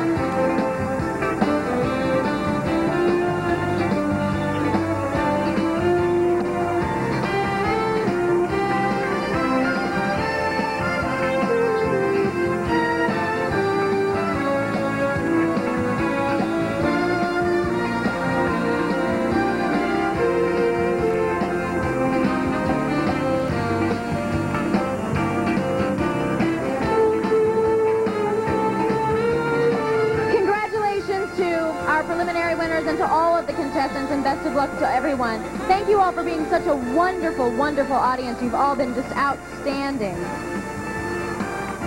Please join us tomorrow afternoon for the Miss America Parade and also on Saturday for the finals.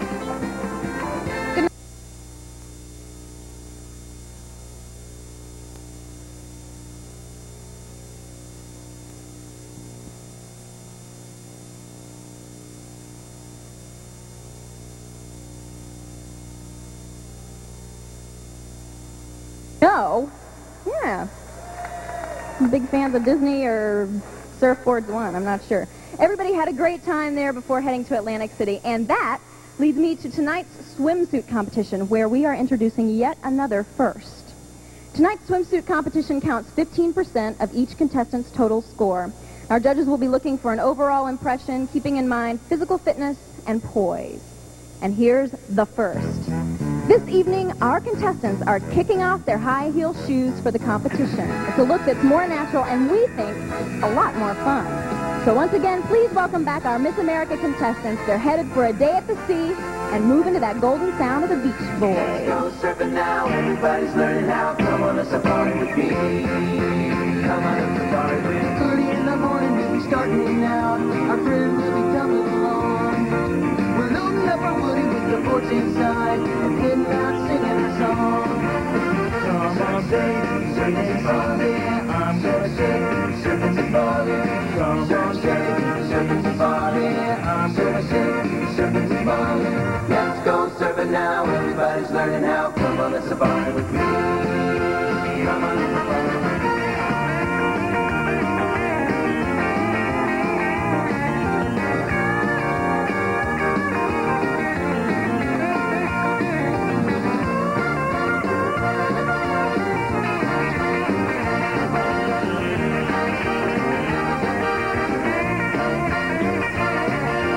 Let's go surfing now, everybody's learning how. Come on a safari with me.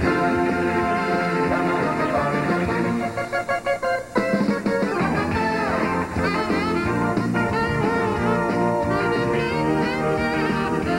Jennifer Alexis Macris, Miss New Jersey.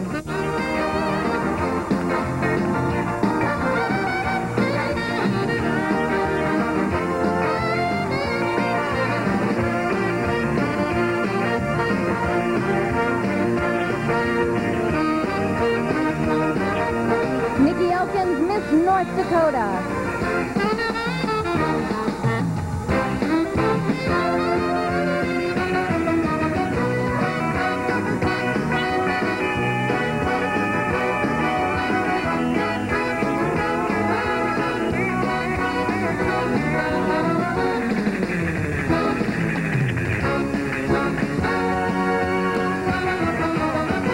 Sharon Unjuli, Miss Massachusetts.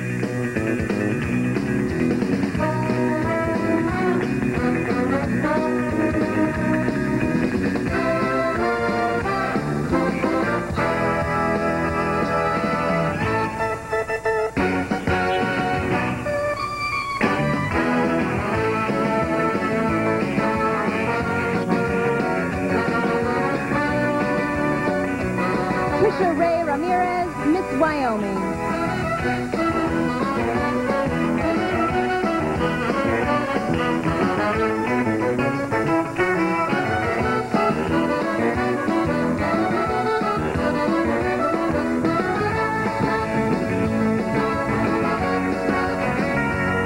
Laura Voss, Miss Wisconsin.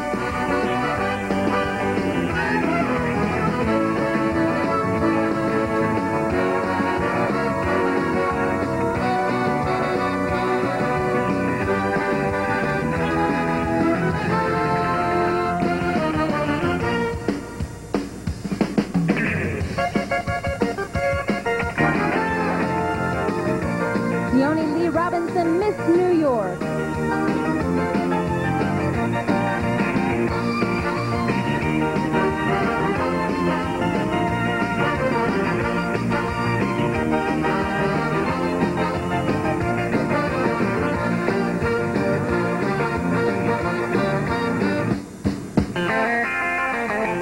If everybody had an ocean across the USA, then everybody'd be surfing like California, yeah. You'd see them wearing their baggies, Huarache sandals too, a bushy, bushy blonde hair, surfing USA. Get you surfing inside, outside USA, inside, outside USA, inside, outside USA.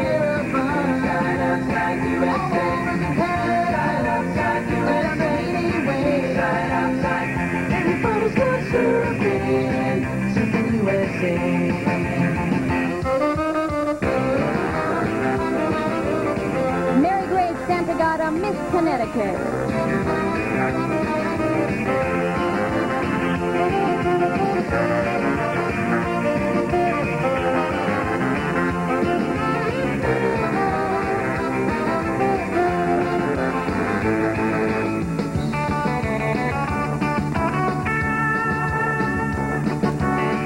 Stacey Agron, Miss Arizona.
Jennifer Bopp, Miss West Virginia.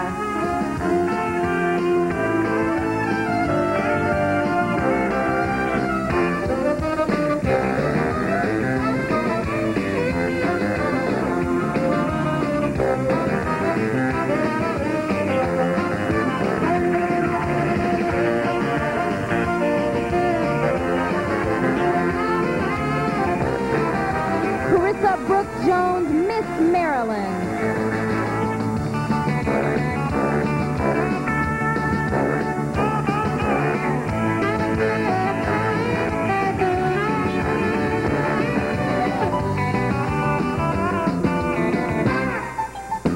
And we'll have fun, fun, fun till Daddy gets a kid away. Well, she took the candy store and she took the empty stand now. Seems she forgot all about the library like she told her old man now. And with the radio blasting goes through just as fast as she can now. And we'll have fun, fun, fun till Daddy takes a kid away. Fun, fun, fun till Daddy takes a kid away. Fun, fun, fun till Daddy takes a kid away.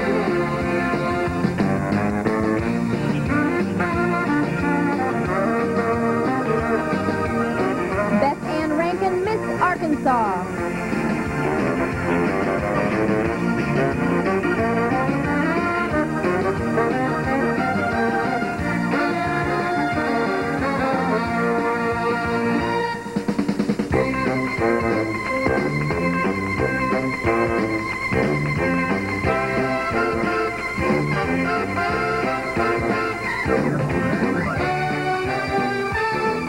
Arian Archer, Miss Texas.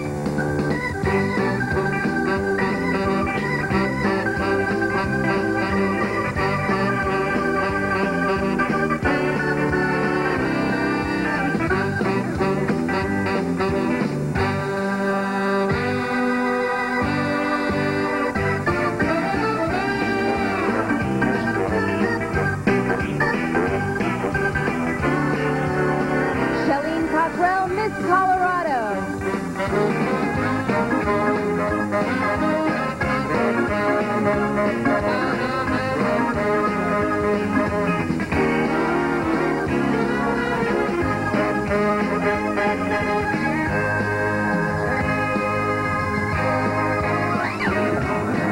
Trisha Schaefer, Miss Kansas.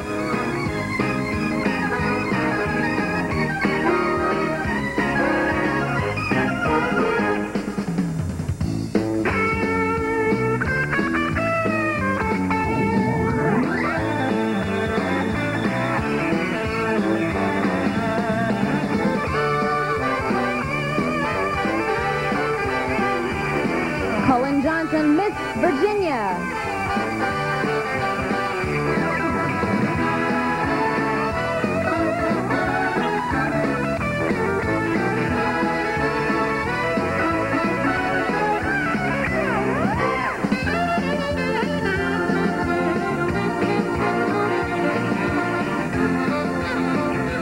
Leah Mack, Miss Ohio.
All right. Physical fitness and poise. And here's the first. This evening, our contestants are kicking off their high heel shoes for the competition. We think it's a look that's much more natural, and they think it's a look that's a lot more fun. So once again, please welcome back our Miss America contestants, because they're headed for a day at the sea, and they're moving to the sound of the Beach Boys. Let's go surfing now. Everybody's learning how. Come on a safari with me.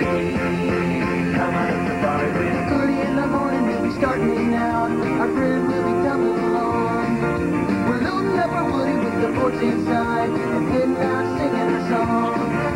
Come on, say, surfing safari. I'm gonna say, surfing safari. Come on, say, surfing safari. I'm gonna say, surfing safari. Let's go surfing now. Everybody's learning how. Come on a safari with me. Come on a safari with me.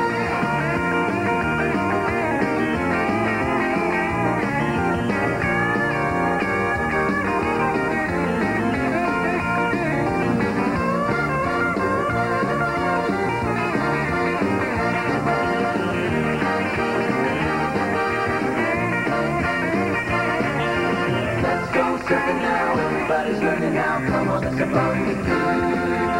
Come on a safari with me.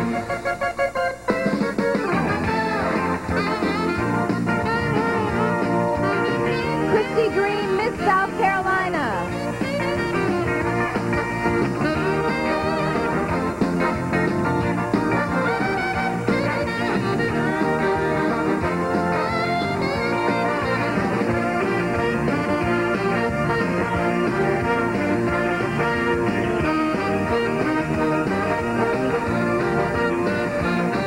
Laura Hubert, Miss Nevada.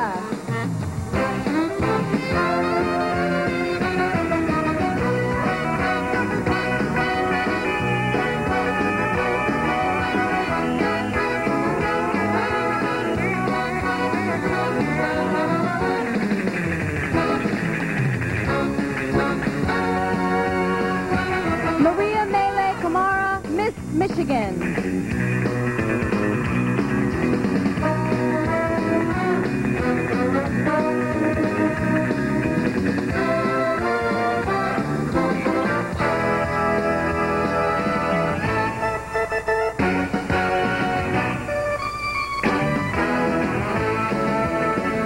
Victoria Reynolds, Miss Maine.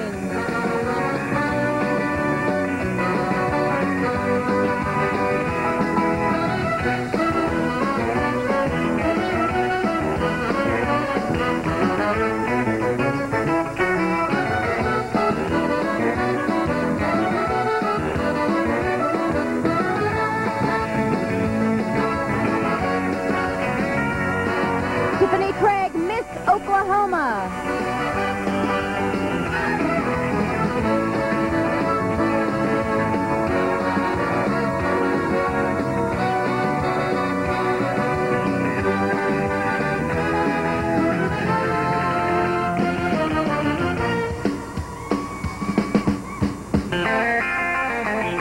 If everybody had an ocean across the USA, then everybody'd be surfing like California, yeah. You'd see them wearing their baggies, Huarache sandals too, a bushy, bushy blonde hair, surfing USA. Inside, outside USA, inside, outside USA, inside, outside USA, inside, outside USA, inside, outside USA, inside, outside. Everybody's going surfing, surfing USA.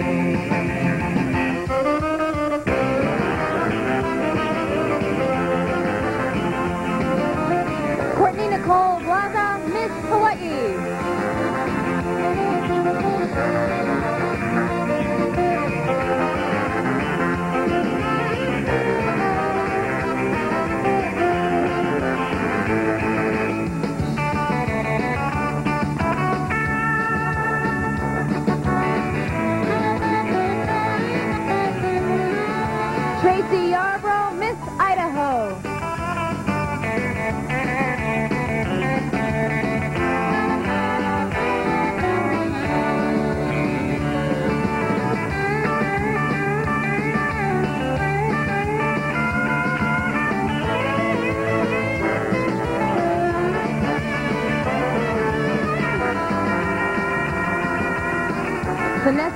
Branch, Miss Vermont.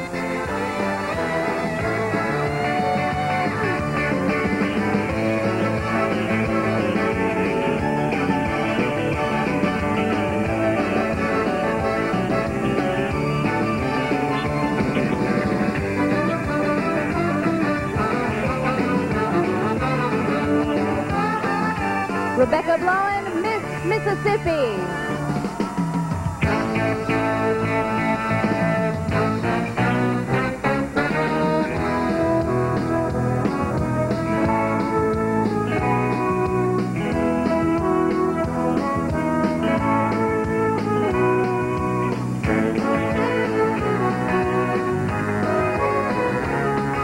Christy Lynn Bauer, Miss South Dakota.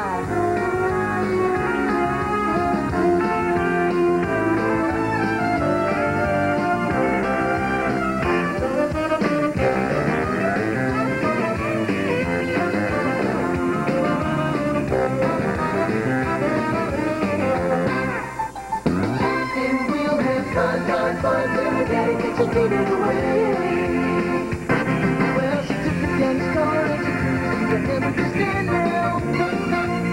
Seems she forgot all about the library like she told her old man now. And with the radio blasting goes cruising just as fast as she can now.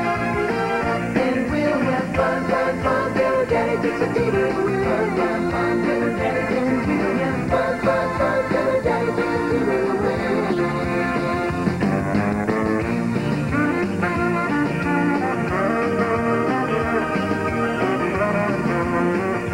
Patricia Marlowe, Miss Alaska.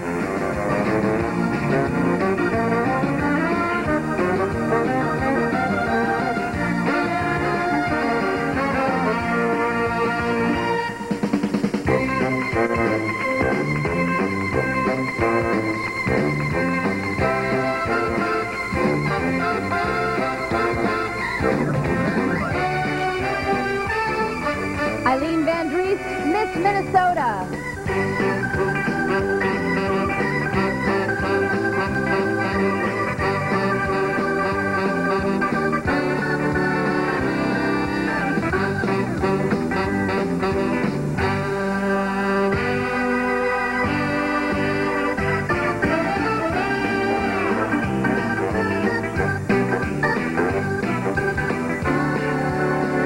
Shannon Heather Hastings, Miss New Hampshire.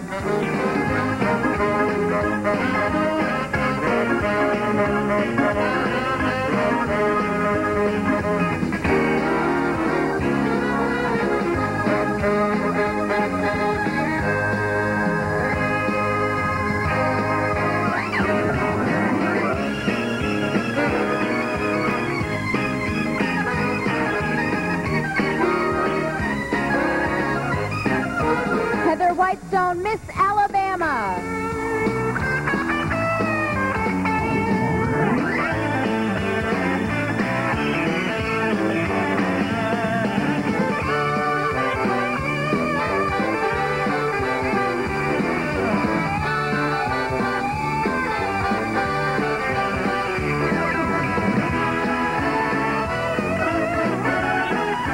Anne Marie Sun, Miss Missouri.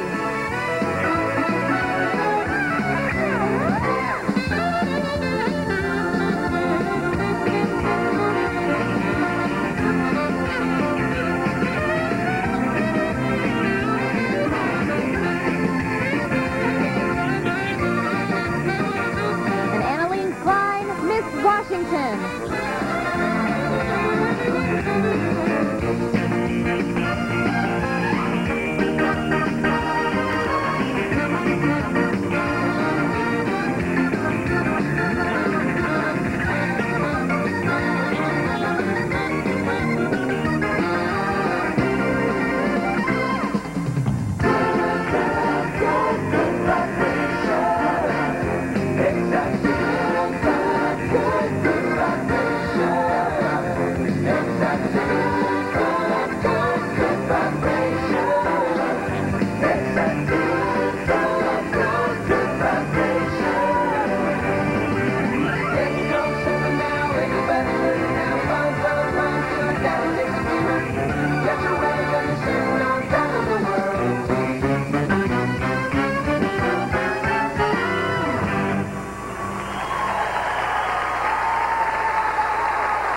have to give you credit as the first. This evening, our contestants are kicking off their high heel shoes for the competition. It's a look that's more natural and we think a lot more fun. So once again, please welcome back our Miss America contestants. They're headed for a day at the sea and moving to the golden sound of the Beach Boys. Let's go surfing now, everybody's learning how. Come on a safari with me. Come on a safari with early in the morning, we'll be starting out. Our friends will be coming along. We're loading up our woody with the boards inside and heading out singing a song. Come on, say, surfing safari, I'm gonna say, surfing safari. Come on, say, surfing safari, I'm gonna say, surfing safari. Let's go surfing now, everybody's learning how. Come on a safari with me. Come on a safari with me.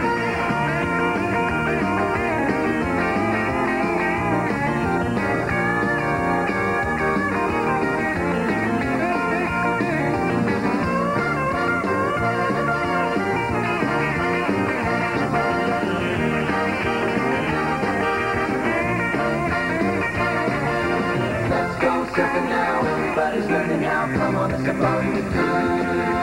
Come on a safari with me.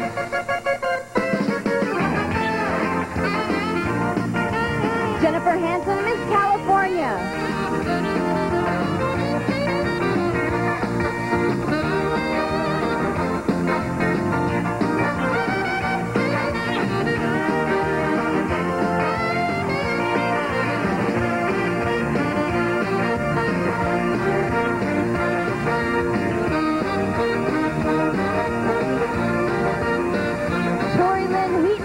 Rhode Island.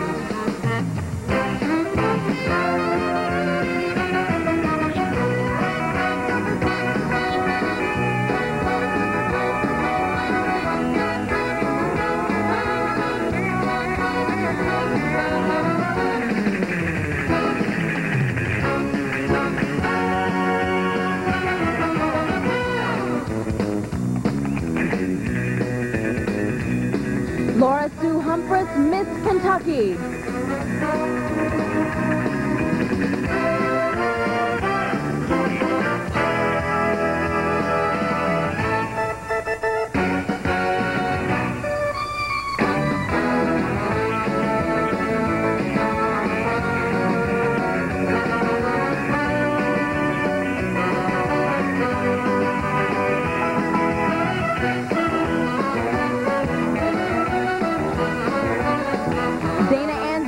Miss North Carolina.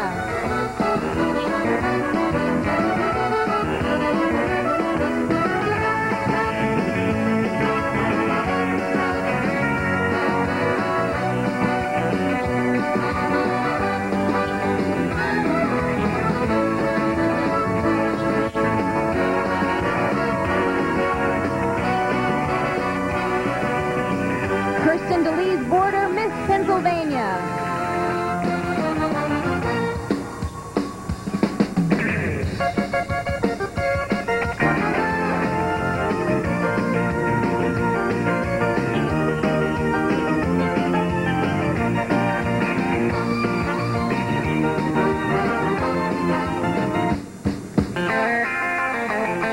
Everybody had an ocean across the USA, then everybody'd be surfing like California, yeah. You see I'm wearing a baggy, Huarache sandals too, a bushy, bushy blonde hair, surfing USA. Inside,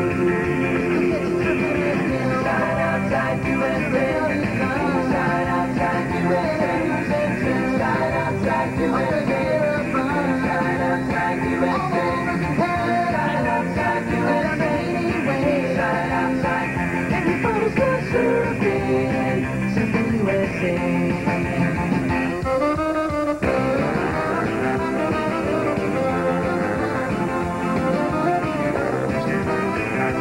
Tiffany Storm, Miss Indiana.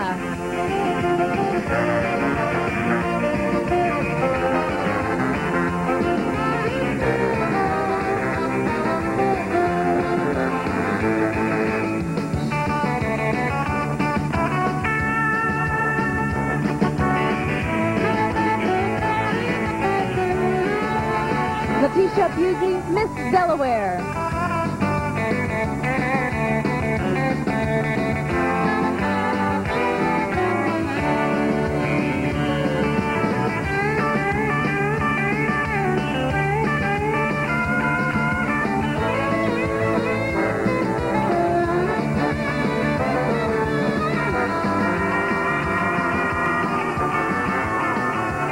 Tammy Truitt, Miss Iowa.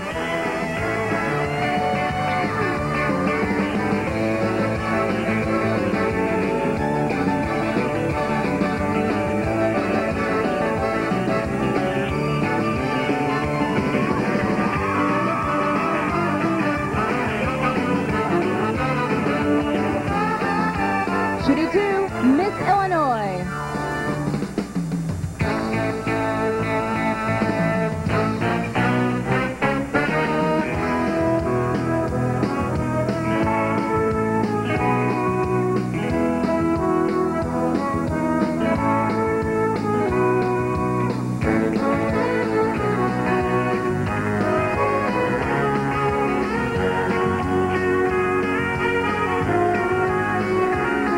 Yvonne Koo-Denner, Miss Montana.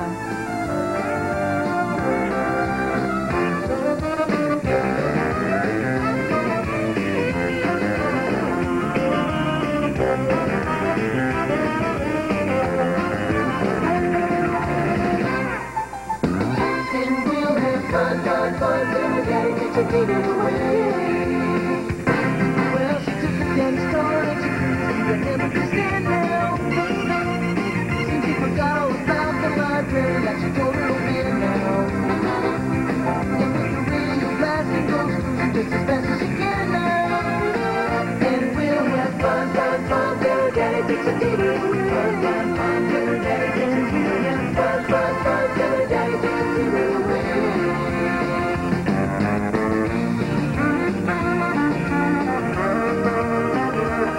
Brooke Elizabeth Anderson, Miss Utah.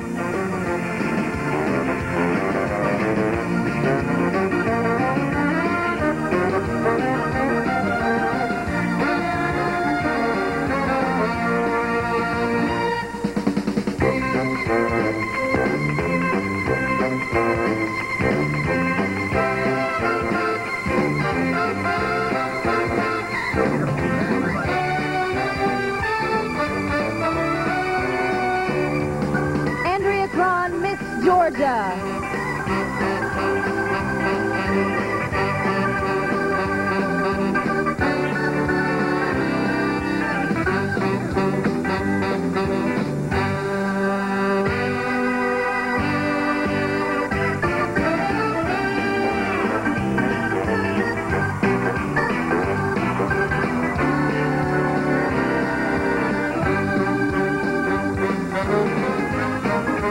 Roberta Stenbeck, Miss Oregon.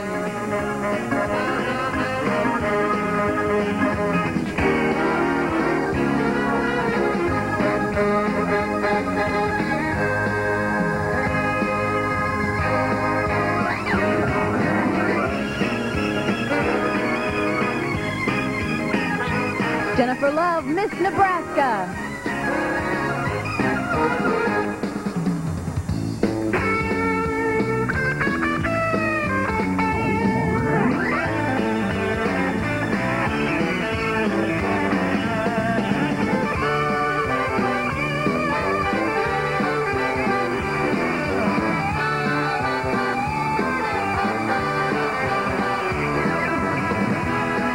Lori Smith, Miss Tennessee.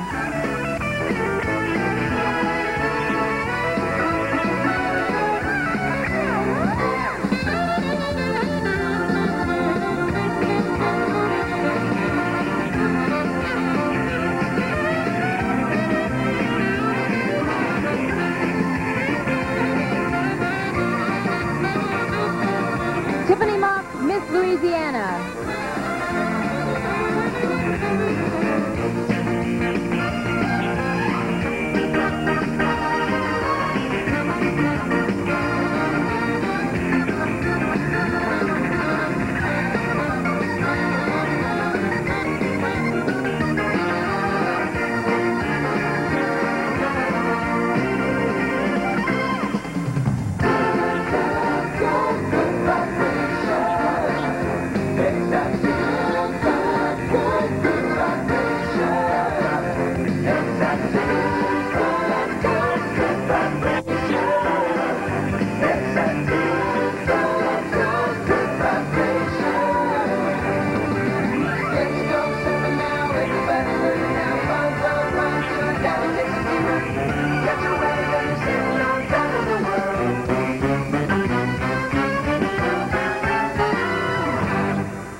Tonight in the evening wear competition, we will feature the 16 Miss America contestants from the Mew Group.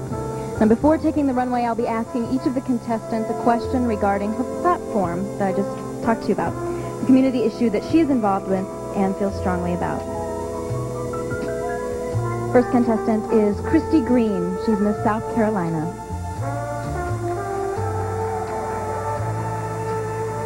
Hi, Christy. Christy, in addition to early detection, you feel that a cure for breast cancer also lies in increased government funding of breast cancer research. What is the government's present funding for such research? Well, I tell you, it's not as much government funding right now as it is personal action. I believe that women have got to have a personal plan of action, and that would involve writing their congressman or congresswoman, encouraging more funding for breast cancer awareness. I believe that we have enough awareness, but right now what we need is action more than awareness. Thank you, Christy.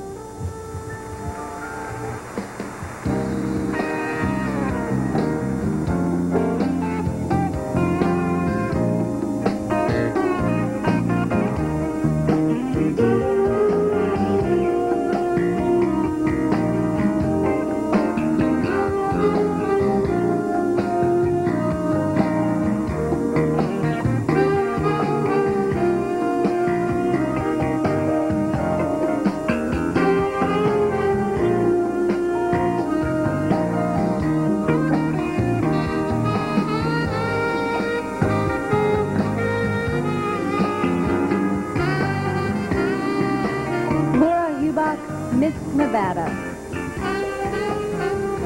Laura, you recognize the importance of education to ensure the future of our nation. How must the curriculum change if education is to succeed in molding tomorrow's leaders? Well, in molding tomorrow's leaders, as parents and as a community, we must get involved and take note of the children and their interests and what they're pursuing. If we just spend a little bit of our time investing a little bit of ourselves, we can all be heroes to the children and to the community. Thank you very much, Laura.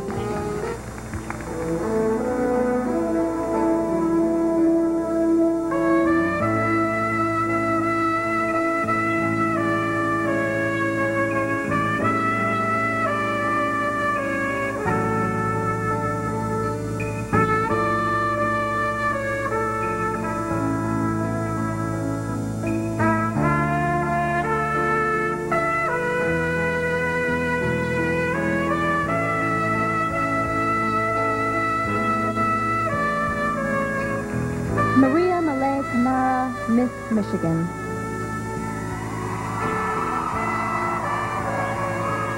Hi, Maria. You foster cultural and racial diversity and the strength it provides to a nation. Now, what is the difference between cultural diversity and racial diversity? Well, I have a prime example. I am biracial myself. My father is African and my mother is Dutch. And my father, there wasn't only the color difference in both my parents, but my father came from Africa, so it was the cultural difference, the two very distinctly different cultures. So we encompass both in the United States, racial diversity and cultural diversity. It's unique and it's wonderful. Great. Thank you, Maria.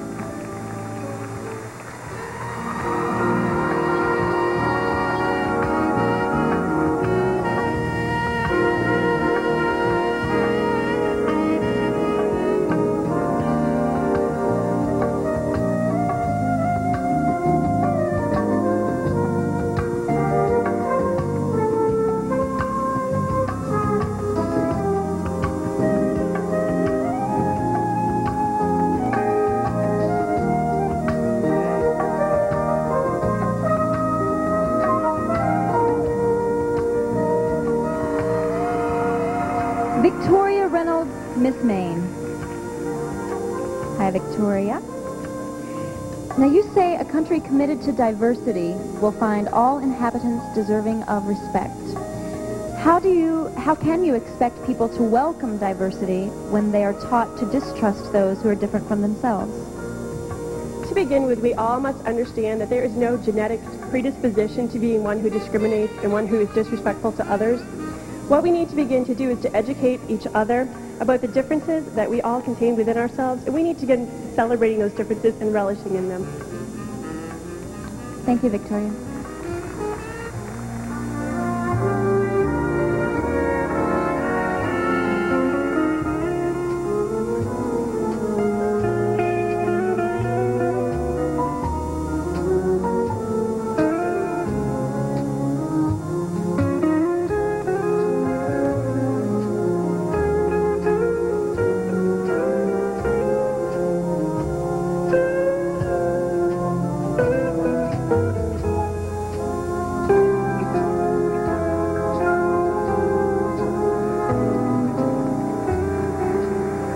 Tiffany Craig, Miss Oklahoma.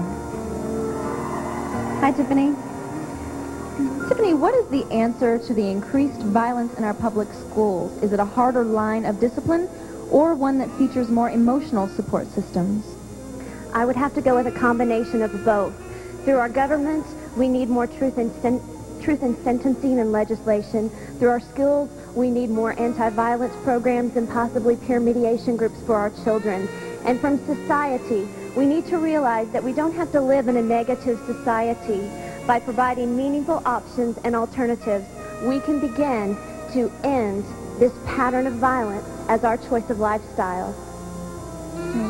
Thank you, Tiffany.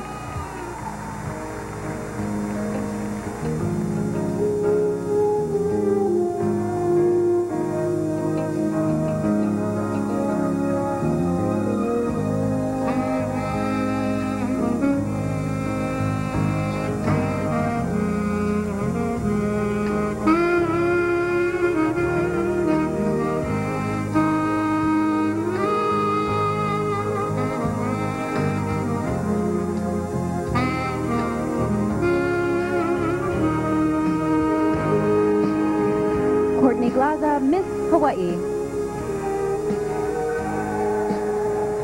Courtney, as a juvenile counselor with the Honolulu Police Department, you have determined that empty time is a child's greatest adversary. Where does the responsibility fall to fill that empty time? I believe the responsibility to fill this empty time lies not only with the parents, but also with the educators. We need to provide school programs, after school, weekly lessons in sports, music, and art, because empty time is the child's greatest adversary. That is when they become involved in criminal activity. Great. Thank you.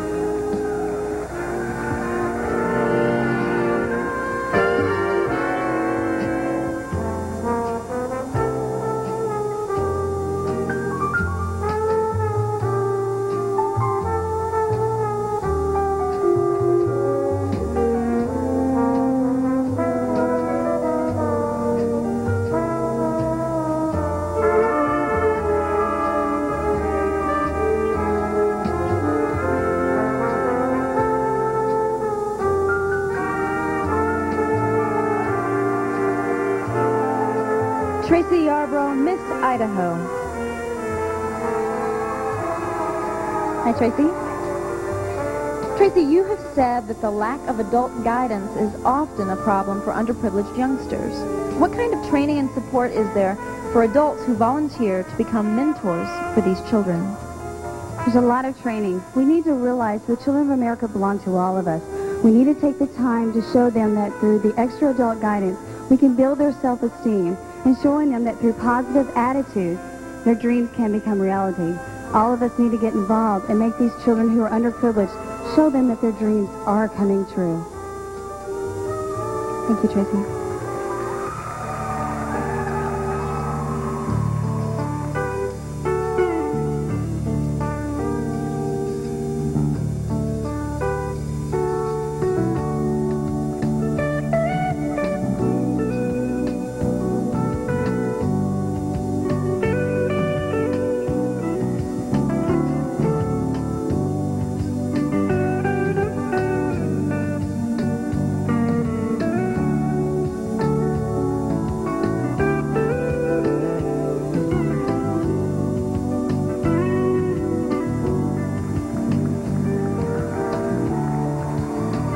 Vanessa Lynn Branch, Miss Vermont. Hi, Vanessa. How can we ever achieve true multiculturalism and diversity when all societies teach bias and discrimination by race, culture, and gender?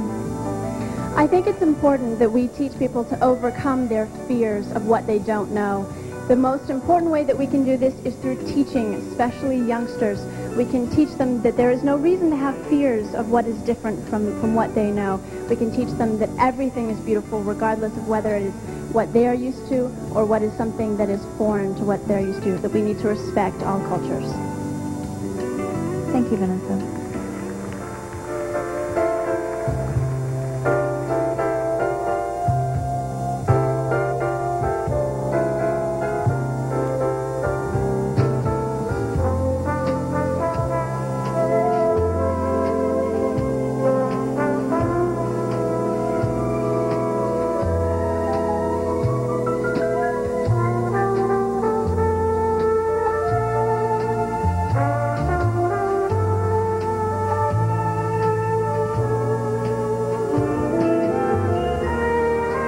Rebecca Blowen, Miss Mississippi.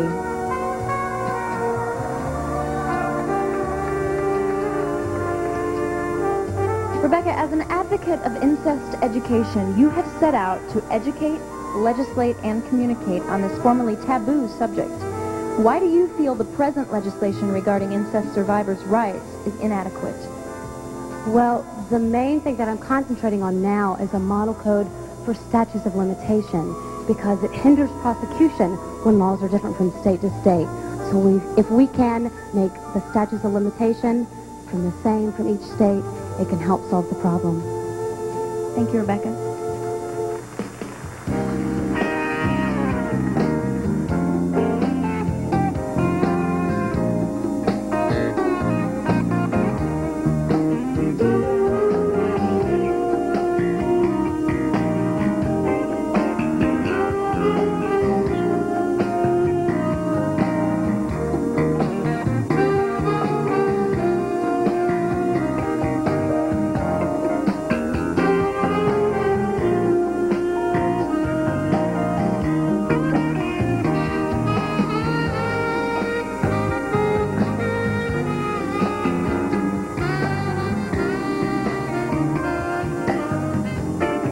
Lynn Bauer, Miss South Dakota. Hi, Christy. You speak to children about child abuse. What is the lesson they must learn if the cycle of child abuse is to be broken? I think the first and foremost thing for young children to understand is that they need to be educated about child abuse. The only way we can stop the chain of violence is through education, because most victims become abusers themselves, and so it's very important to stop it before it even begins. Thank you, Christy.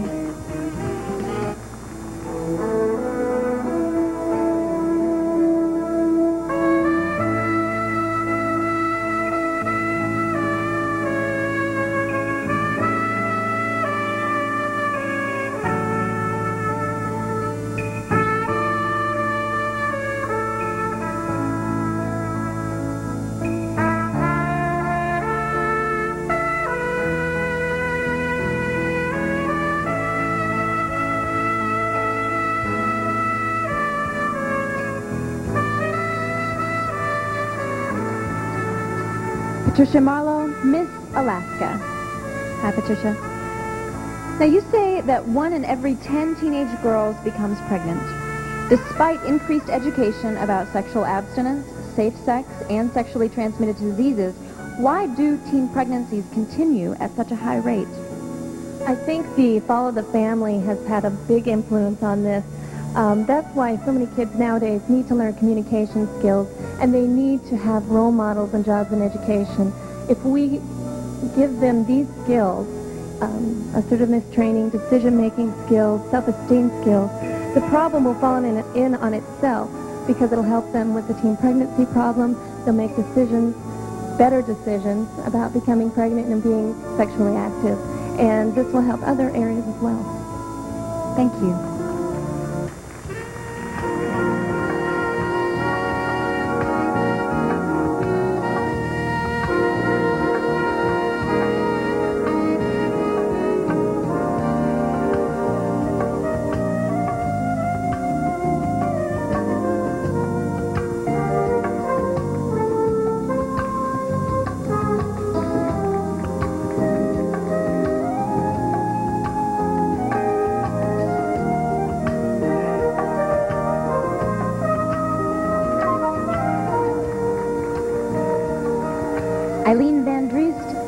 Minnesota.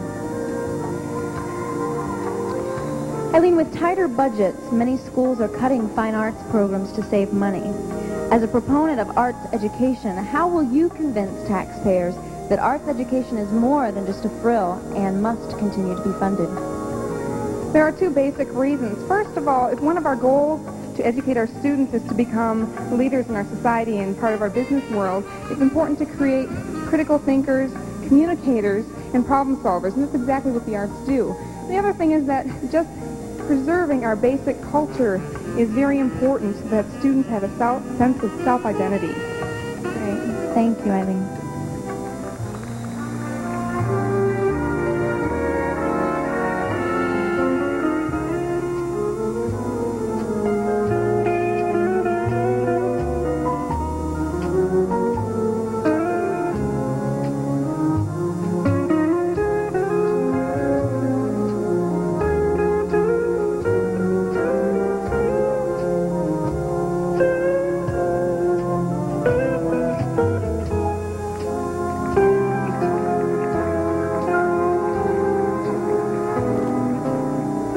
Shannon Heather Hastings, Miss New Hampshire.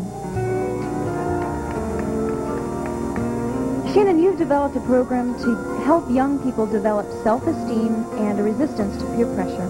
What techniques are effective in reversing negative peer pressure? Well, in my program, I really try to reach out to the children. And as you said, I talk about peer pressure, self-esteem, and the importance of having dreams and goals. And the children that I teach learn that the only way they can achieve their dreams and goals is if they stay drug and alcohol free. But I also teach them how to deal with problems in a positive way instead of a negative way, such as talking to a teacher or a counselor or a guidance person, or talking to me, because that's what I'm there for. Great. Thank you, Shannon.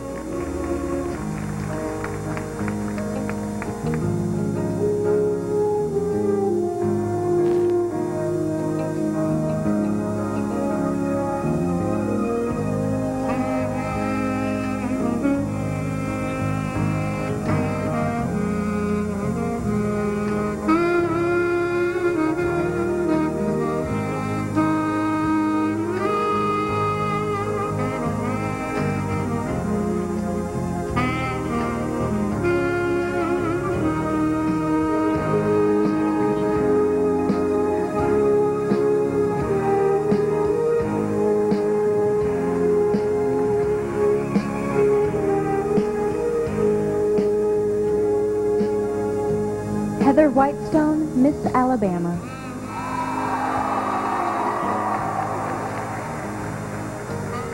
You maintain with hard work anything can be accomplished. What is the first step in getting this message across to those who have given up on possibilities? If anything is possible with hard work, what is the first step that I will get this message across to the state? Is that what you said? That's exactly right. Thank you. I would, first of all, I would tell them about the STARS program. And I believe that there are 5 important steps that will help them to be very successful. And STARS have 5 points, so it should be easier for the student to remember these 5 important steps.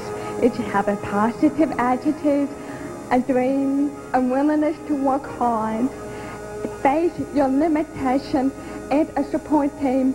Anything is possible.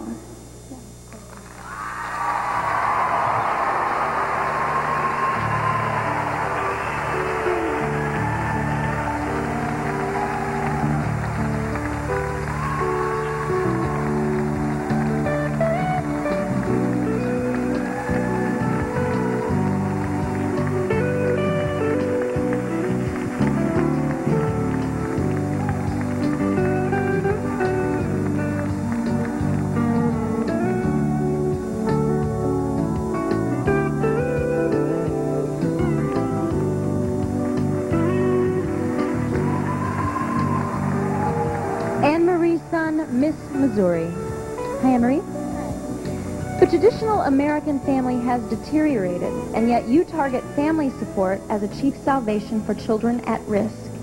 How can the nation's dysfunctional families be redefined so that they can indeed become part of the solution instead of part of the problem? I think one of the biggest things to remember is that there is no longer a traditional family structure. And so what you need to do is take every type of family and realize that the first thing you can do is communicate with your children. And through communication, through verbal praise and I love yous, and through hugs and kisses, you can build your type of family into a strong family structure. Thank you, Emery.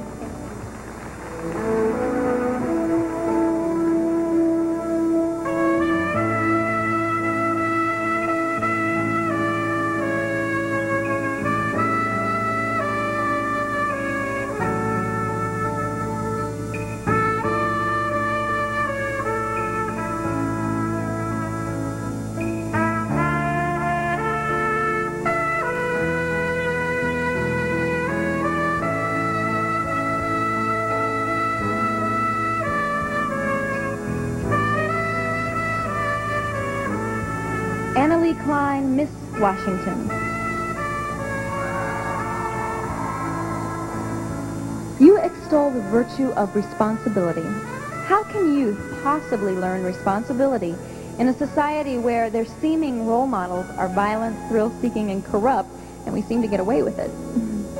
First of all, I think they need to learn what the definition is of responsibility. I think that if I went into a classroom and asked for a show of hands of how many children knew what responsibility meant, I know that I wouldn't see very many hands. And I want to change that, and I want to give them the definition of responsibility in ways that they can learn through examples and role-playing how to become accountable for the choices that they make. Thank you, Annalie.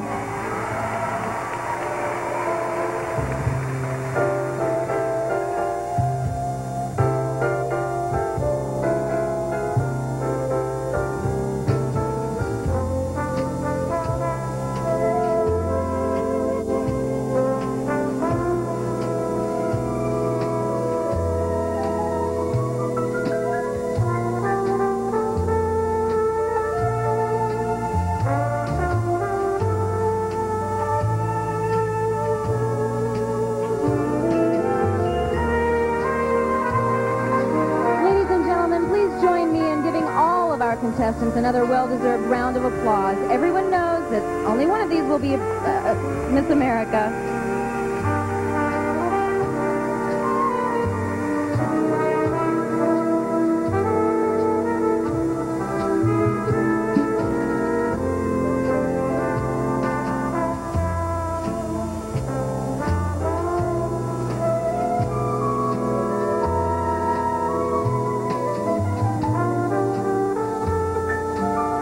And once again, because I said my line a little too early, one more big, huge round of applause for all of these beautiful young women. You all look absolutely gorgeous.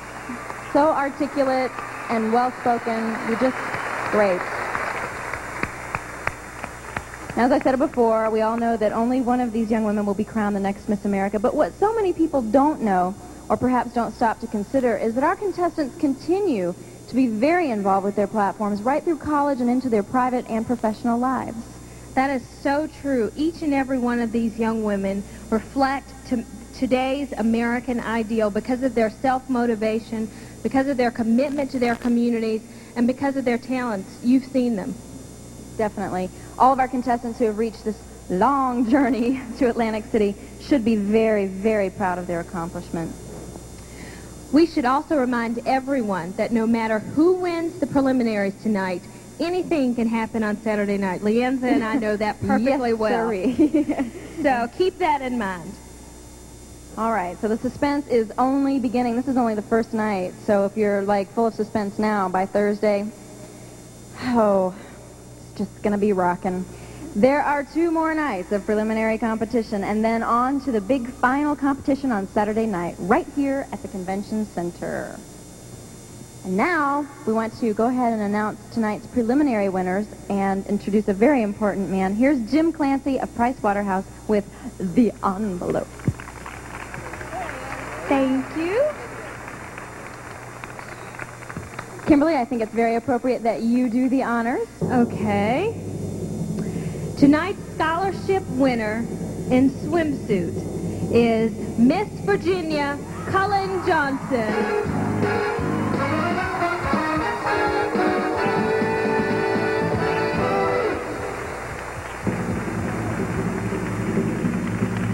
And tonight's scholarship winner in talent is Miss Montana Yvonne Kudaner.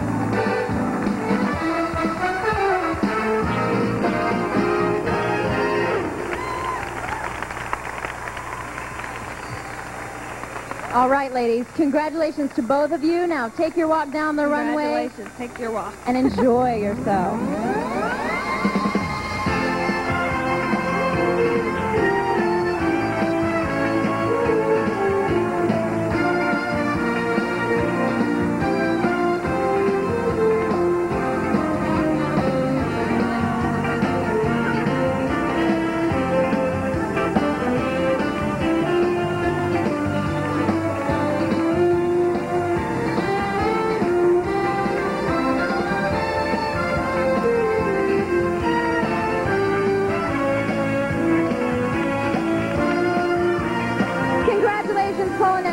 And to all of the contestants who did so well tonight. We've got another couple of nights ahead of us. So, everyone, thank you for being here. See you all tomorrow night.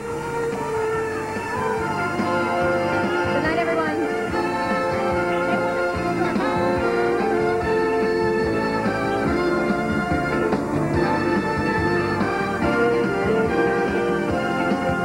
Carriage, and of course that important overall first impression. Now, rather than a formal gown, we've encouraged our contestants to select evening wear that reflects an important occasion or something they'd select for a special night out in their own hometown. So here they are. Please welcome back our 50 contestants in evening wear, and accompanying them in song, Miss America, Kimberly Aiken.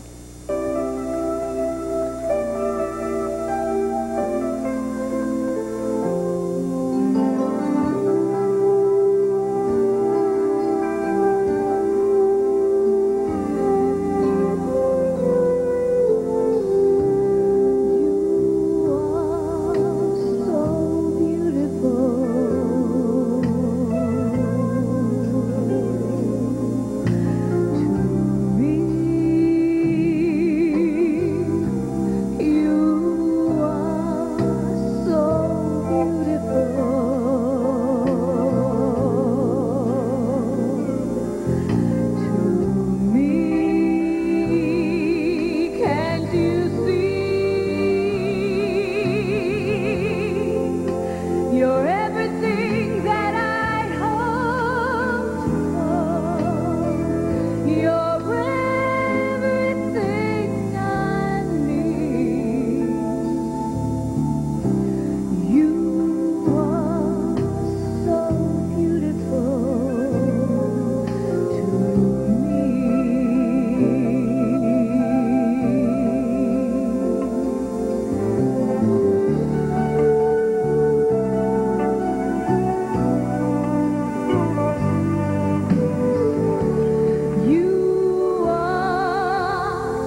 You can give her another round of applause, all of them. Yeah.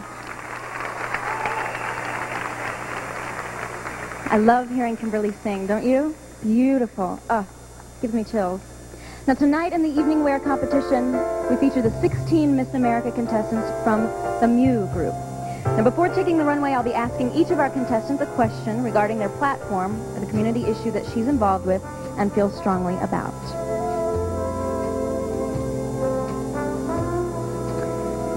Ladies and gentlemen, Jennifer Hansen, Miss California.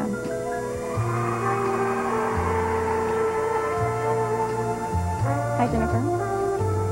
You report that battering is the #1 cause of injury to women, but that it often goes unreported and unpunished. How has our justice system sometimes been a part of the problem instead of being part of the solution? I think that what they tend to do is they just view it as just a little family matter. And instead of really investigating or taking the time to see if somebody is really needing help, they just kind of let it go. And I think that now, because of everything that's happened with Nicole Simpson, that we are all beginning to open our eyes to this problem, this crime that has been happening behind closed doors for too long. And I think that we're moving in strides in the right direction to protect these victims. Thank you, Jennifer.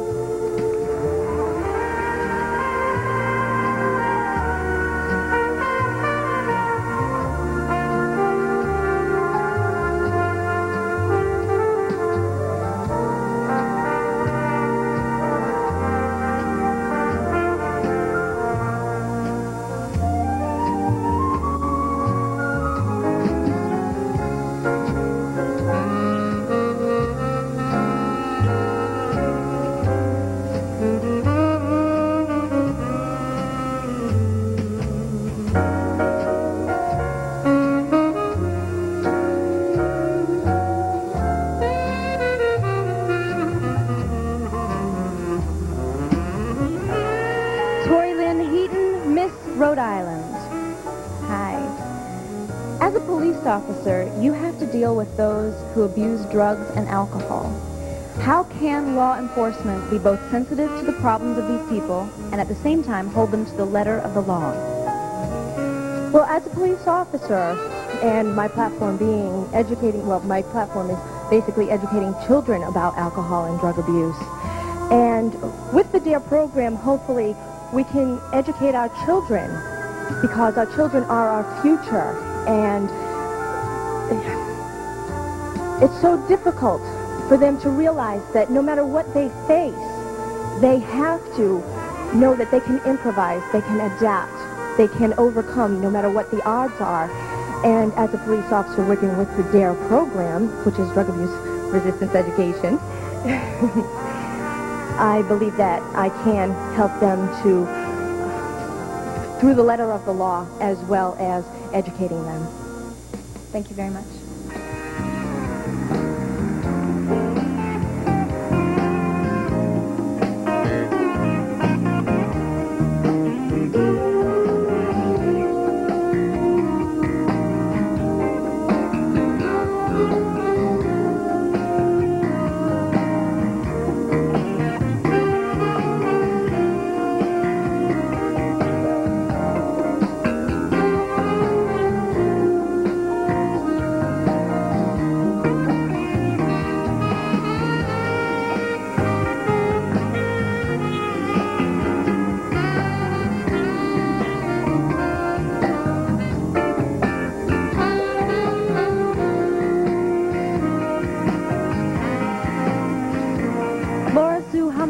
Miss Kentucky.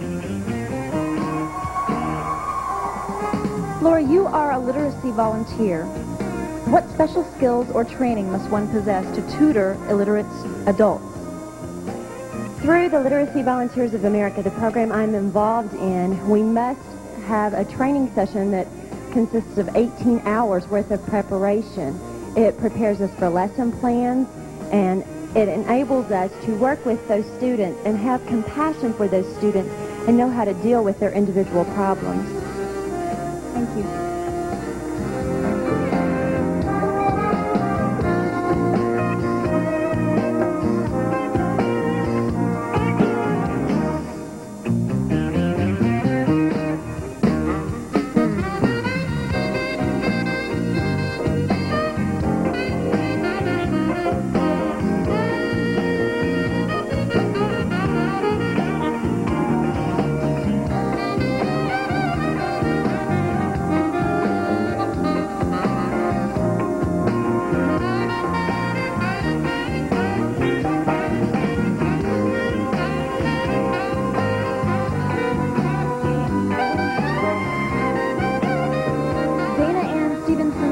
North Carolina.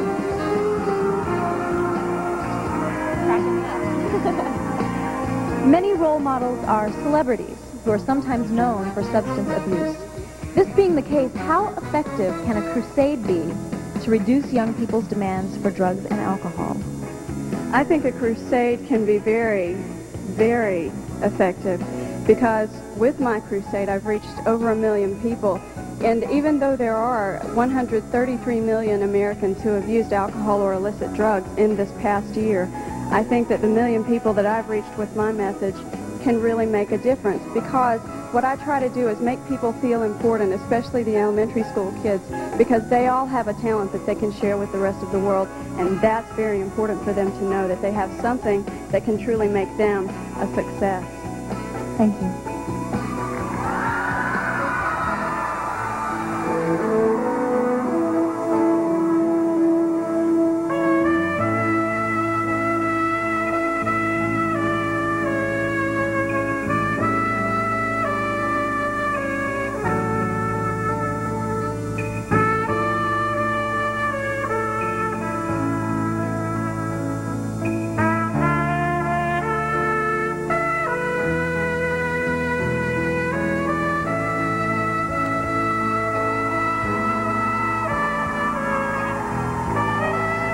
Kirsten DeLee's Border, Miss Pennsylvania.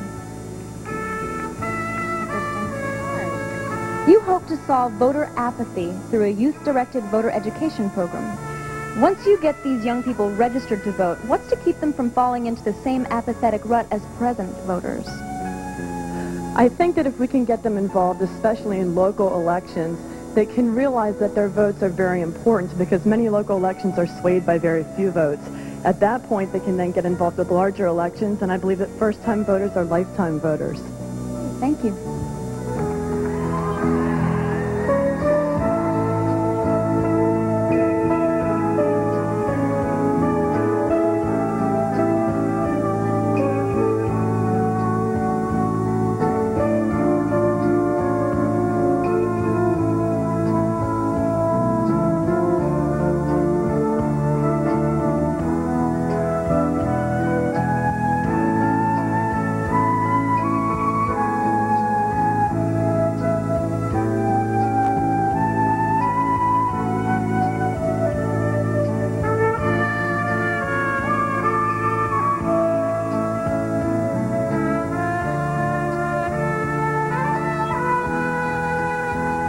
Tiffany Storm, Miss Indiana. Having experienced the presence of breast cancer in your immediate family, you foster breast cancer education. What aspects are critical in the prevention and detection of breast cancer? There are probably 3 categories in breast cancer early detection that every young woman should partake in her life. They need to be habitual and routine in her daily life. And this is self-examination, regular physical checkups, and for women of age 40 and older, regular mammograms. Thank you.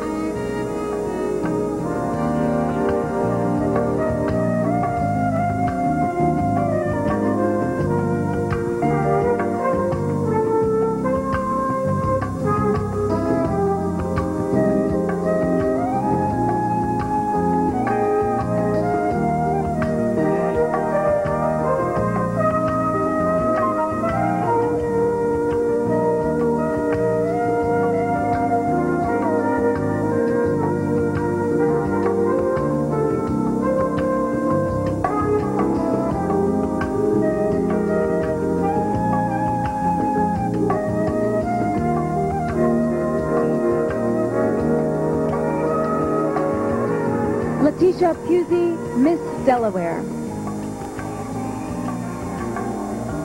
You maintain that adopting a positive attitude will allow you to overcome obstacles. Now, when you are confronted with those who are focusing on the negative, how do you get them to change their outlook? What I do is actually tell them my experience, and I say, what I'm telling you actually works. I had an obstacle in my life, and I overcame it by the power of positive thinking. A positive attitude clears your mind, gives you enthusiasm so that you can solve whatever problem you have to. Thank you.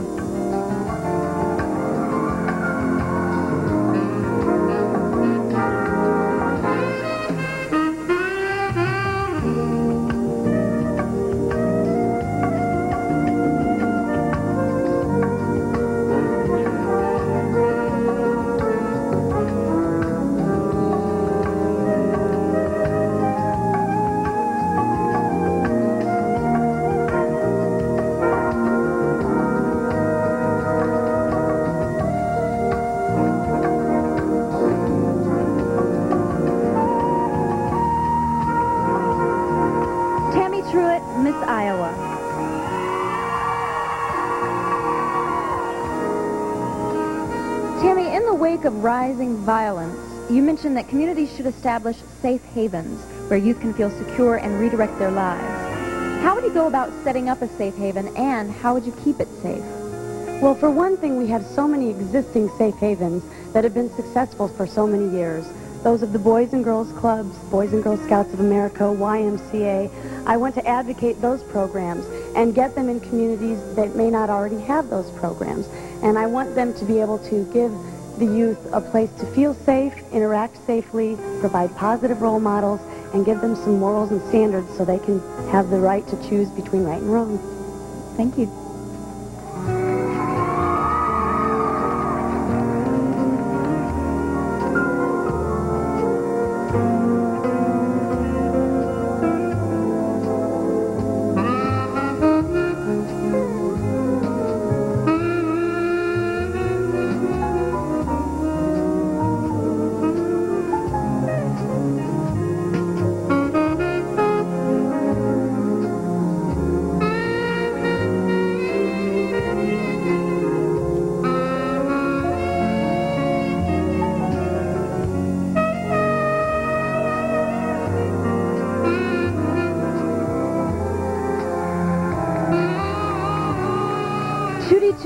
Miss Illinois.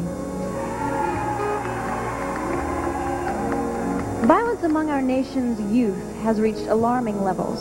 How must education be redefined if it is to help prevent some of this youth violence?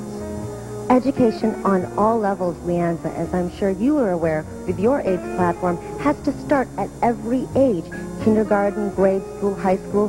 We need to teach children and teens of all ages about multiculturalism, about conflict resolution, how to solve our conflicts and deal with our anger peacefully. And each one of us is looked to as a mentor, no matter what age we are. I know you are as a former Miss America. I am as a Miss Illinois. People look to us. We show positive ways of dealing with our anger, with our turmoil inside, and we need to show these kids those skills. And every one of us here tonight can do that. Thank you, Judy.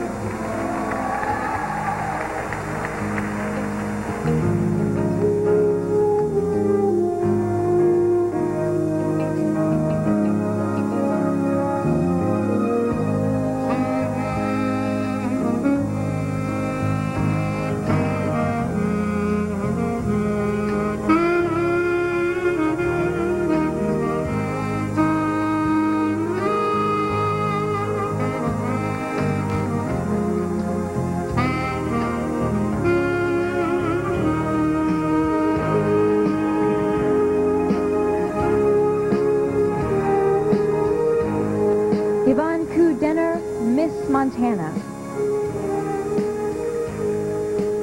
Having worked as an aide in a nursing home, you have seen the changing needs of the elderly. How have Americans failed to see these changing needs? I feel that the elder problem today in our society has a lot to do with our family structure. Due to the breakdown of our family values and structure, we tend to neglect, be very far away from our grandparents and our great-grandparents. And I feel that that's the reason why we have made mistakes and failed our elders today and have the problem of elder abuse and neglect. And I feel that solving the elder problem will solve more than just elder abuse and neglect, but other social problems in our society. And I think a very profound Confucius proverb which states that if a person loved his parents and showed due respect to his elders, the whole empire would enjoy tranquility. And I find a good meaning behind that proverb.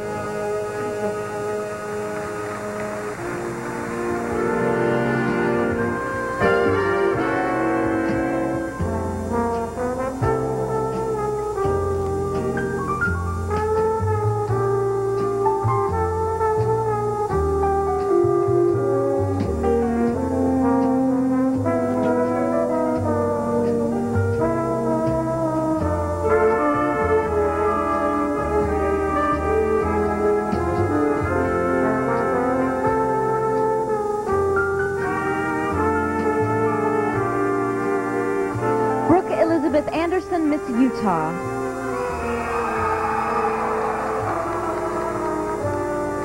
In your campaign against family violence, you have cited legislation as one of the aspects of your program. What should this legislation include?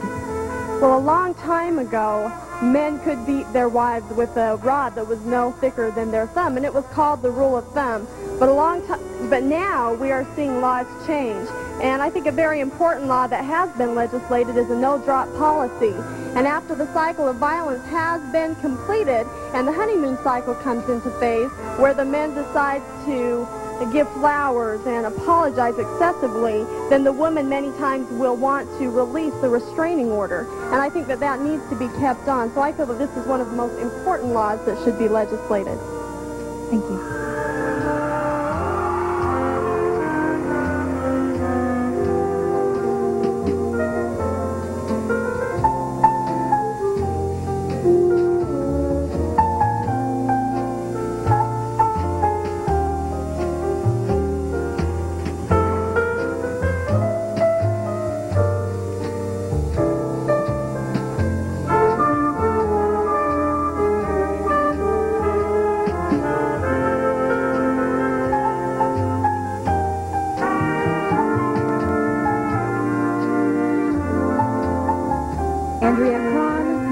Georgia.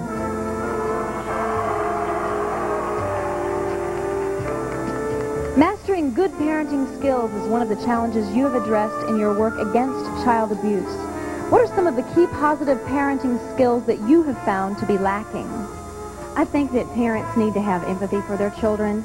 They need to learn about developmental stages. And through parenting programs, we can teach them this because all children deserve the chance to grow up with the skills and the maturity necessary to make life decisions in their own best interests.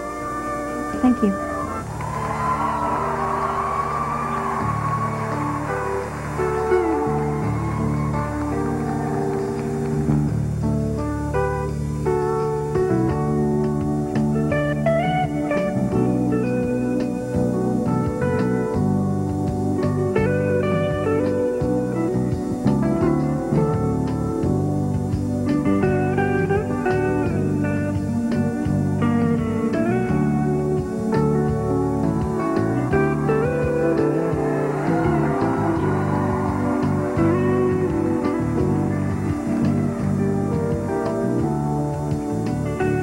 Roberta Stenbeck, Miss Oregon. As a member of several child advocacy groups that work for the social and legal protection of children, what pro-child legislation should be enacted? I absolutely believe in the Child Welfare Reform Act. It's an act that closes all the loopholes regarding adoption and custody rulings.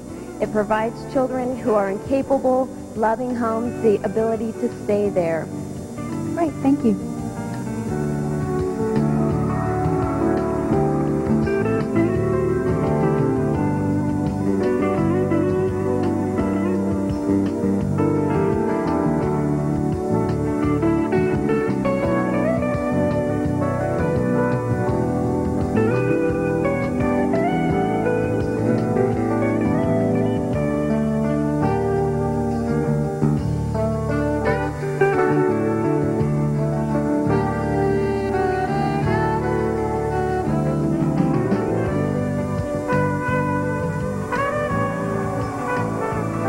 Jennifer Love, Miss Nebraska.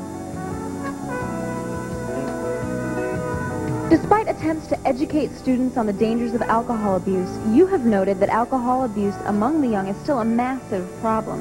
Why are teens still turning to alcohol in spite of the risks? I believe that one major reason why teens are still turning to alcohol is because they don't have the family support that they need to reject alcohol. I believe that teaching values starts in the home, and children who learn values will be able to better deal with the risks as they grow older. Thank you, Jennifer.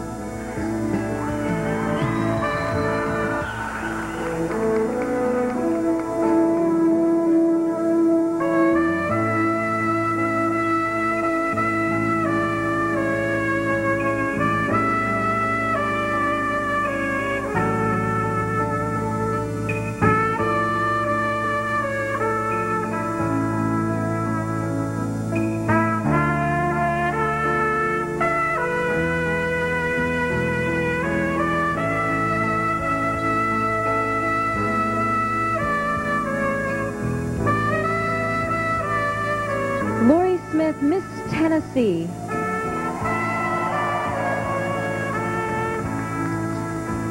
Though sexual abstinence is the only 100% effective way to prevent pregnancy and sexually transmitted diseases, you cite that 70% of high school seniors are sexually active.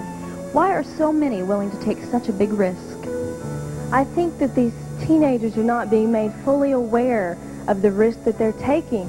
What we need are role models that these kids will listen to, that can tell them and make them understand, and I think that will eventually make the difference. Thank you.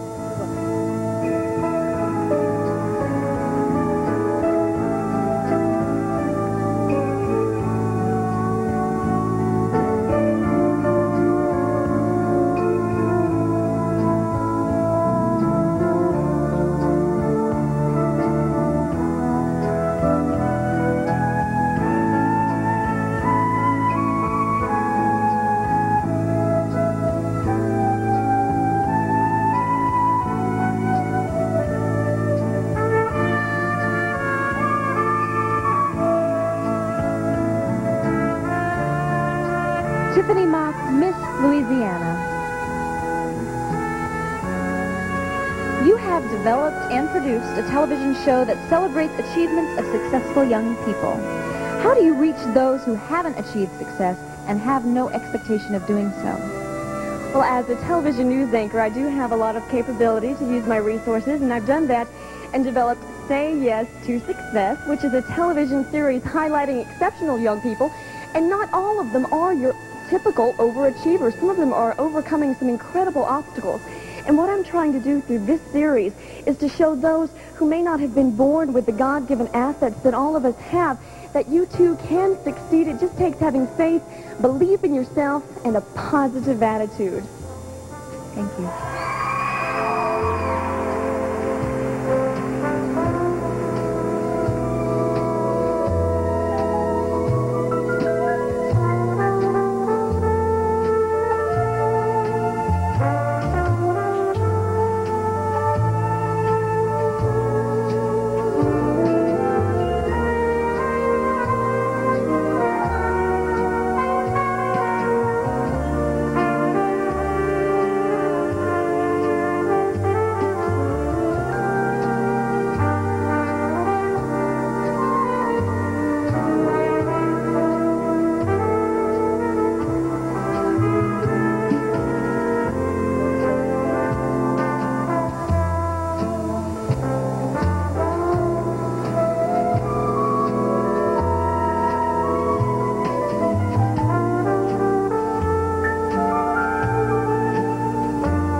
All right, ladies and gentlemen, please join me in giving all of our contestants another well-deserved round of applause. Yeah, you can make it huge this time. Everyone knows. Good job, ladies. As you all know, only one of these bright and very talented young women will become the next Miss America. But what so many people don't know, or what you may not stop to consider, is that our contestants continue to be very involved with their platforms right through college and into their private, and professional lives. These young women represent what the Miss America organization and the Miss America pageant is all about. You've heard them speak about their platforms. You've heard them speak about their passion for their platforms. And they are not just doing this for the pageant. This is something that they really and honestly and truly believe in. That's right. And all of them, every single one of them who have reached this very long journey to Atlantic City should be very proud of their accomplishment. And I know that you're all proud of them too. Parents and friends and state EDs and directors. I know, yeah, you must be just beaming. And we would also like to remind everyone, just like we reminded you last night, that it doesn't matter what happens in preliminaries. Saturday night is the big night. Anything can happen. Anything can change. Amen, sister. Thank you. I think we make a pretty good team. I know. Okay, The suspense is just starting to build. I don't know what's starting to build right here, but suspense is starting everywhere. There's one more night of preliminary competition, and then the final competition is on Saturday, September 17th, and it's right here, as you know, at Convention Hall. We wouldn't change it on you. Okay, it's time to announce the preliminary winners, and we're going to introduce a very important young man, Jim Clancy of Price Waterhouse, with the envelope.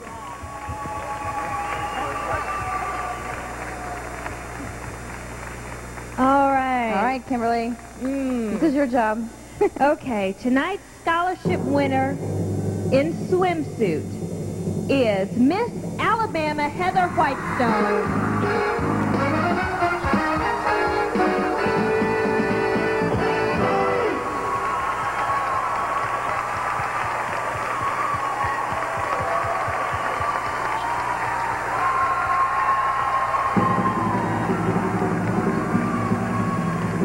Tonight's scholarship winner in talent is Miss Kansas Tricia Schaefer.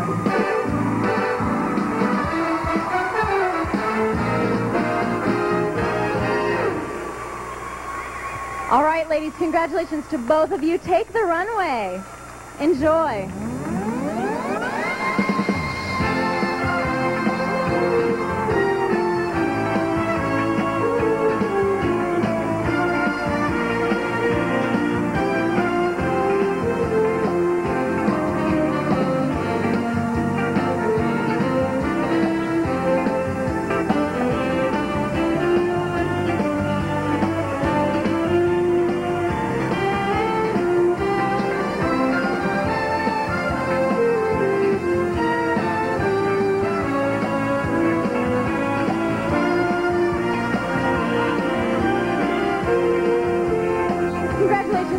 Miss Kansas and Miss Alabama, and thank you, ladies and gentlemen, for being here tonight. Thank you. See you all tomorrow night. Heather.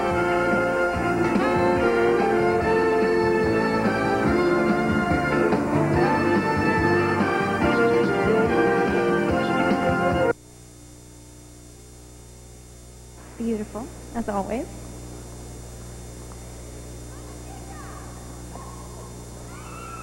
Tonight in the evening wear competition, we feature the 18 Miss America contestants from the Sigma group.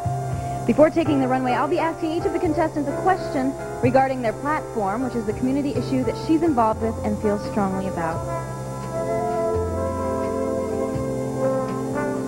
Jennifer Alexis Macros, Miss New Jersey.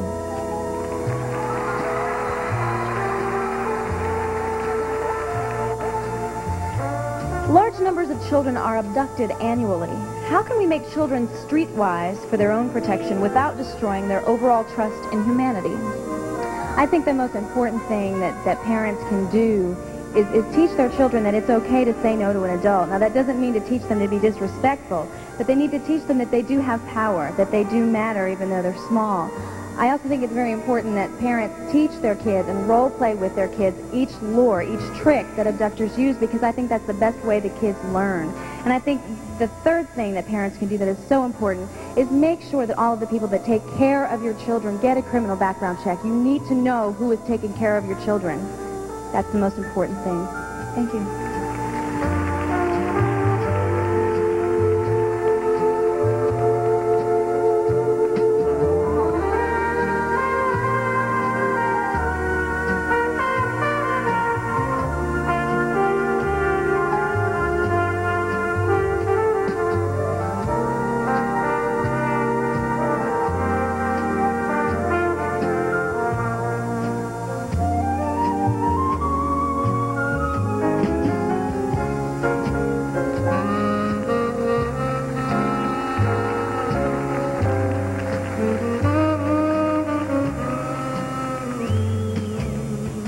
Nikki Elkins, Miss North Dakota.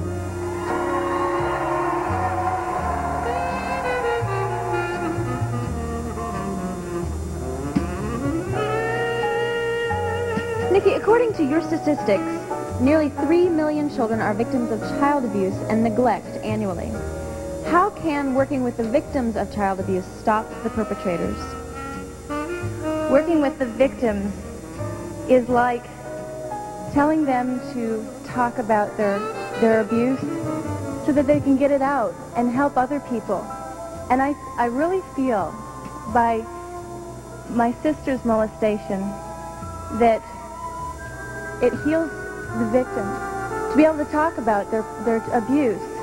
And it also helps their communities and their families heal as well, and everybody to reach for justice. Thank you.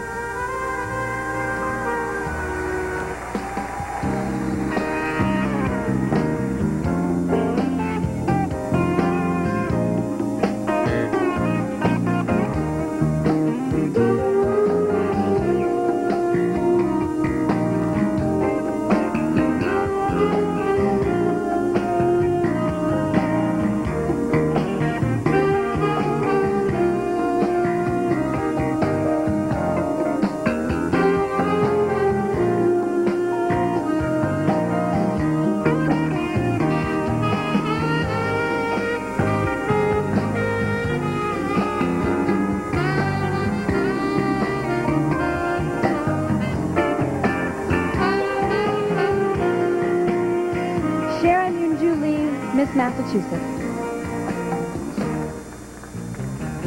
Sharon, in our search for health care reform, how can we help ensure that the final health care legislation is a true benefit to all Americans and not merely a collection of political compromises and paybacks?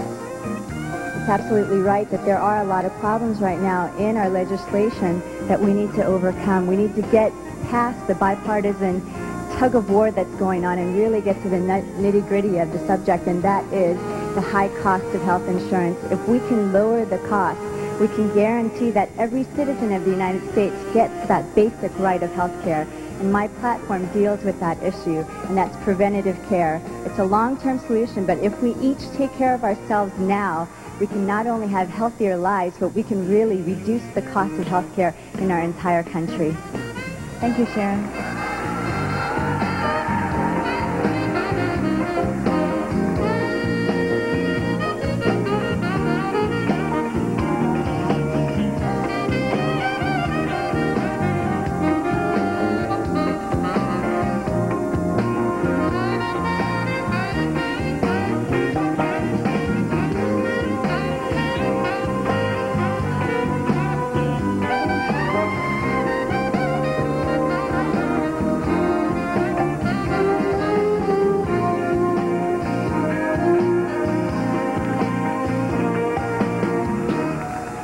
Trisha Ray Ramirez, Miss Wyoming. You see sexual abstinence as the way to curb unwanted pregnancies. How can we expect our young people to practice sexual abstinence when the media have become more and more explicit in their glorification of it? That is really tough because in the media today, we constantly are watching television and movies which show it as excitement and a really good thing to do, but what they don't show is the consequences that follow afterwards.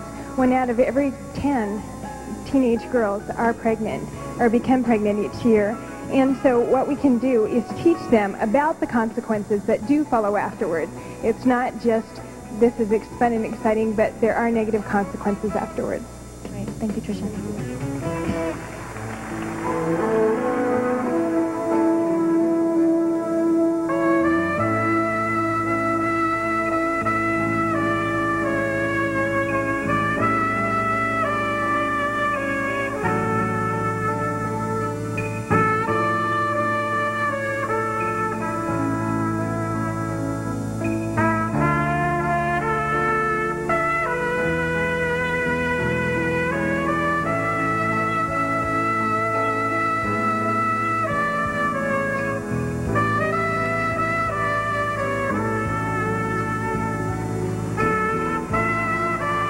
Laura Voss, Miss Wisconsin. The issue of saving the environment is often hampered by political forces who use it as a pawn in a power game. How can we hope to truly save the environment when this is the case? I believe that we have not inherited this earth from our parents, but rather we are borrowing it from our children. It is of the utmost importance that each person takes on that personal accountability and is not turned off by militant environmentalist groups but rather makes their own commitment and in their own way promises to make a covenant with their earth and with themselves. Thank you.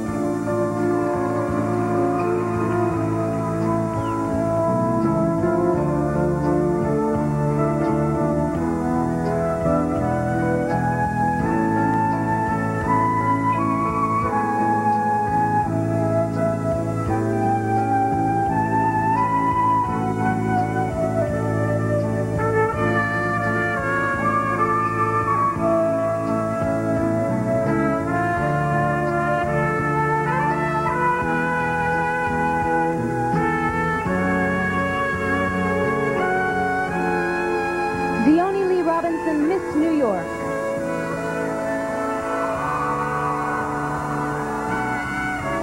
You have said that self-esteem cannot be taught, but rather must be given. What methods should be used to help instill a sense of self-esteem in young people? I think that the first thing that we need to realize is that all children are born with healthy self-esteem. As parents and teachers, we need to maintain that healthy attitude by teaching our children that it's positive to be individuals, that we don't expect them to be perfect, and that we aren't perfect ourselves, and that it's okay to make mistakes as long as you learn from those mistakes and make yourself better because of them. Thank you.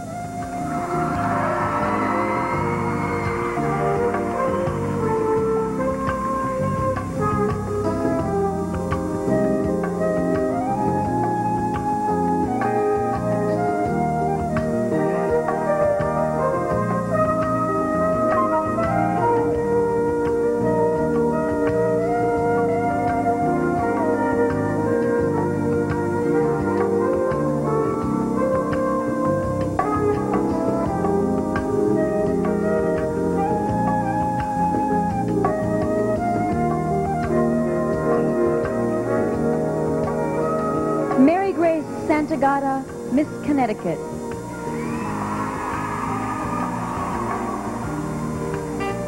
You claim that senior citizens have become a forgotten subculture of our society. What has caused this change in their status? Well, I think that they are forgotten because people think that they're old and they're decrepit and they have nothing good to say anymore. But working with them for 19 years, I can honestly say that they have given me so much inspiration and motivation. And this is what I think we need to bring to our younger generation through intergenerational programs.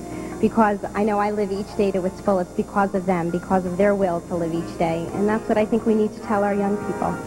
Thank you, Mary Grace.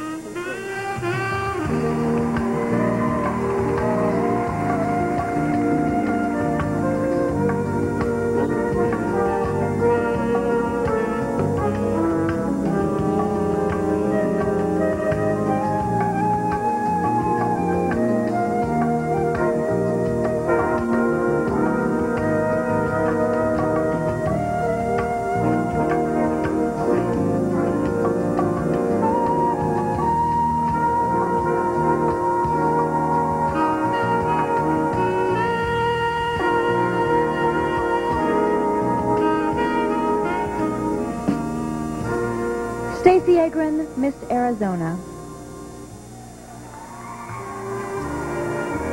You've written and produced a youth-oriented television show. How much impact on a child can one program really have, considering the bulk of children's television is merely a mind-numbing babysitter? Television can have a big impact. I started my television program when I was about 14 years old, and the reason I started it was because I saw a lot of my friends, and I saw what they were going through. They were getting involved in drugs, and they were experiencing eating disorders, and they didn't know where to go, and I didn't know where to tell them to go. And so my program's been able to serve as a liaison that helps these young people know where to turn when they need help.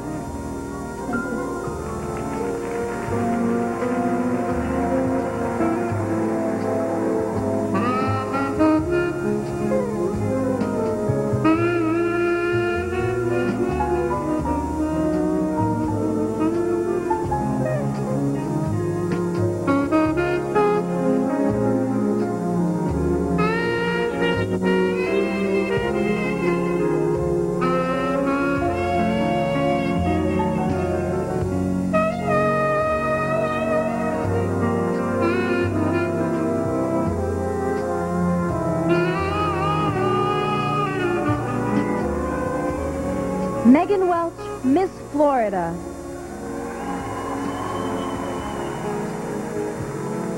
Megan, you have said that more children die from preventable injuries than from all childhood diseases combined. Why have we, as a nation, not recognized child safety as a priority? I think we take child safety for granted, and the fact is the traditional family unit no longer exists, and because of that, the quality time is no longer there for children to be nurtured and to be guarded and guided until they can be responsible enough to make prudent decisions when confronted by danger. And I think that is where the problem lies, and if we can make people educated and more aware of that fact, then we'll have a safer United States for children, because right now we're number one in the nation, or rather number one in the world in preventable injuries. Thank you very much.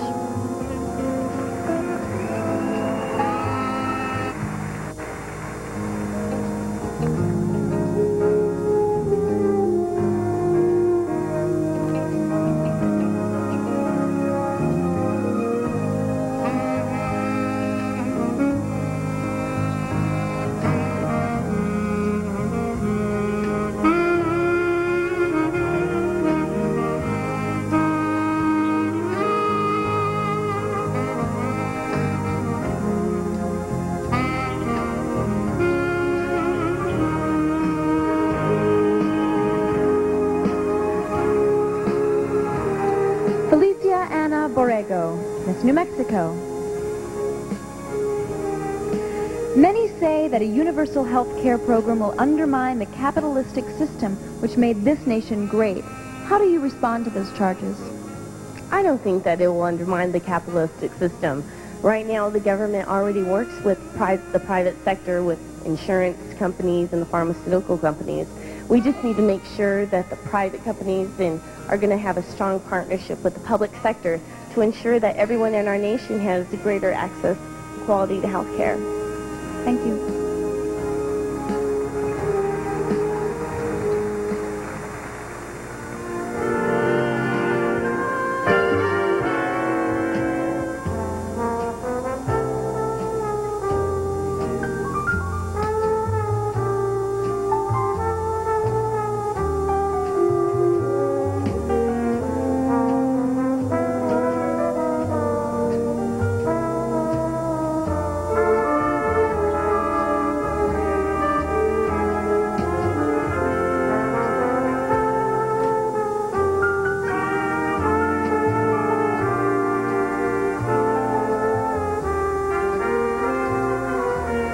Jennifer Bob, Miss West Virginia.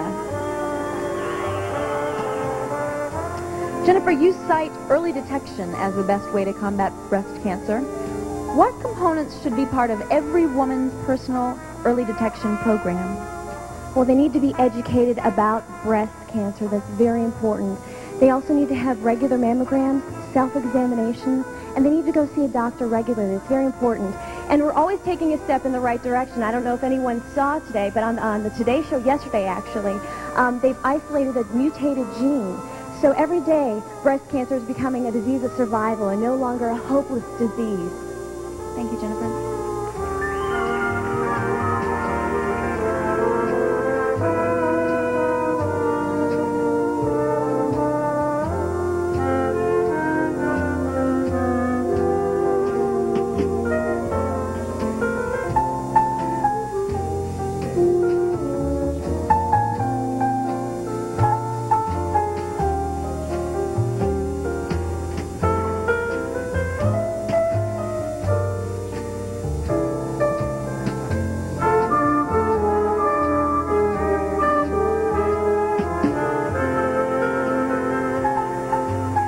Carissa Brooks Jones, Miss Maryland.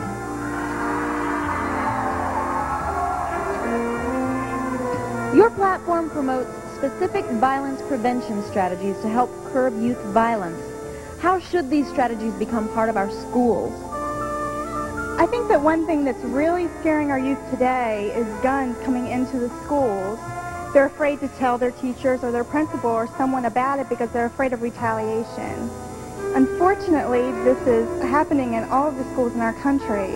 But something that we can do is set up a 1-800 hotline, for example, where students could call in and report a gun they've seen in the schools. This way they have it would be much easier for them because they know that no one would know who called and who told them about it. Thank you.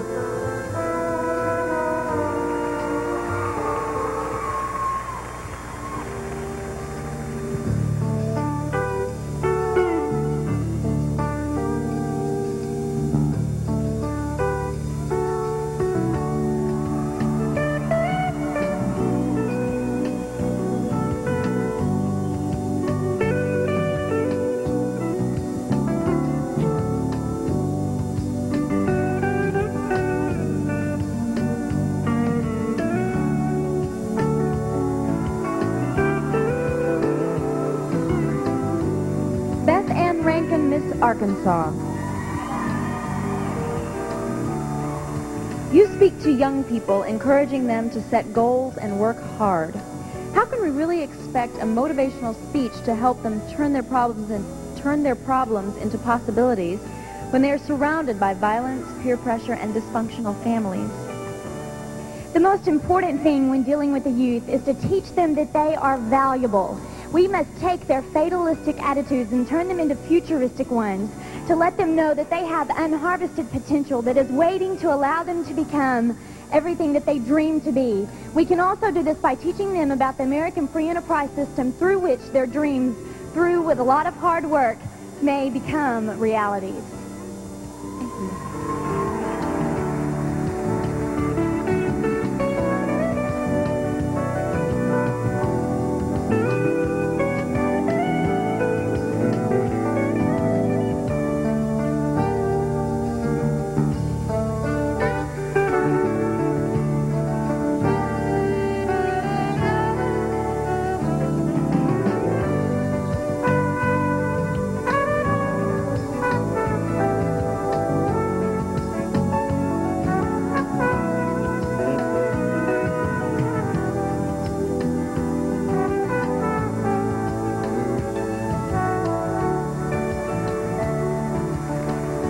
Arian Archer, Miss Texas.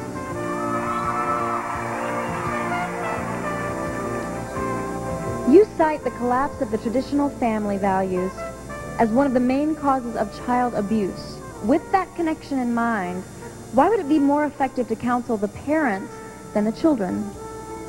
To counsel the parents, we teach the parents how to learn how to love their children. A lot of reasons that abuse does occur is because parents just don't know how to love their children and how to take care of them. We used to, in high school in the old days, we used to have life skills and parenting technique classes that just aren't taught anymore. And they are available, and we need to just make them people more aware of them so that they can take those classes and learn how to have a good rapport with their children. Thank you.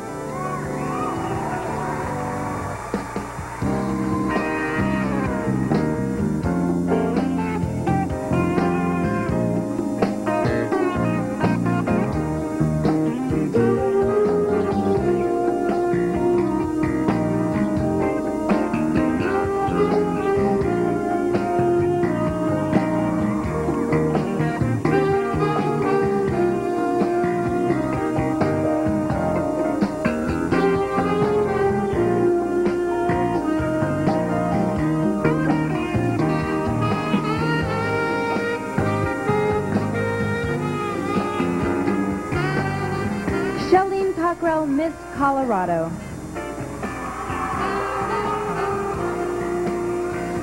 You have commented on the positive effect of sports in young people, especially those at risk. Do government-sponsored sports programs belong in an anti-crime package, or are they merely frills? Well, I think that the best way to help solve our problems, and one of the main ones is youth violence and crime, is to give preventative measures. And I think that's what they're trying to aim at in adding these types of sports programs to the crime bill, is because it's going to cost less to prevent instead of to have to make the arrest and to rehabilitate after the fact. So really, I don't think it's frills at all. We're trying to help our kids before they get in trouble, and then also for those who have already been in trouble and in gangs and so forth, to give them a more constructive pastime to do something positive.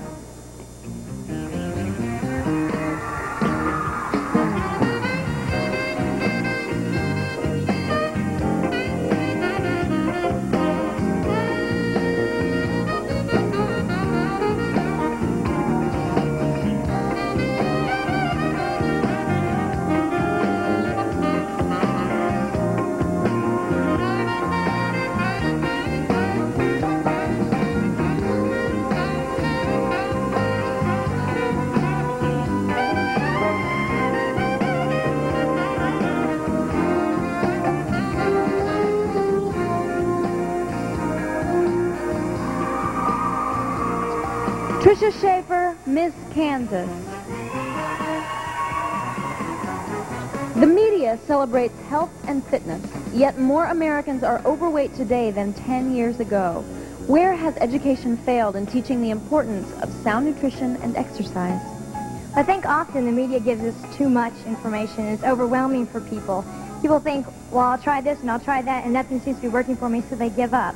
Well, I think that's where we go wrong. You've got to believe that you've got to take your own individual life.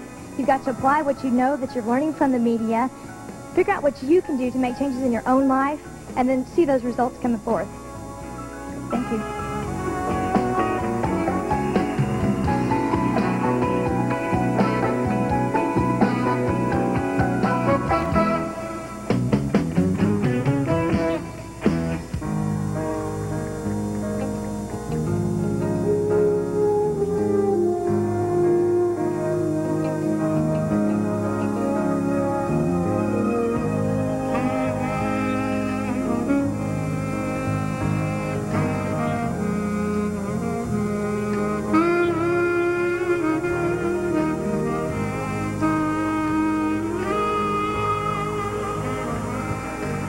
Cullen Johnson, Miss Virginia.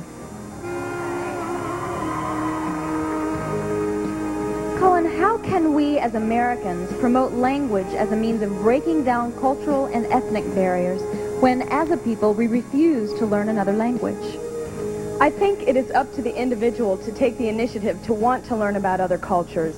I think that by expressing an interest in other cultures, it shows that we have interest and that we're willing to share as much as we can about the places that we've visited and places that we would like to visit. I have moved 23 times in 23 years, and by knowing French, Spanish, and understanding Italian, this has been my passport to other countries, and I hope that others would want the same for themselves. Thank you, Cullen.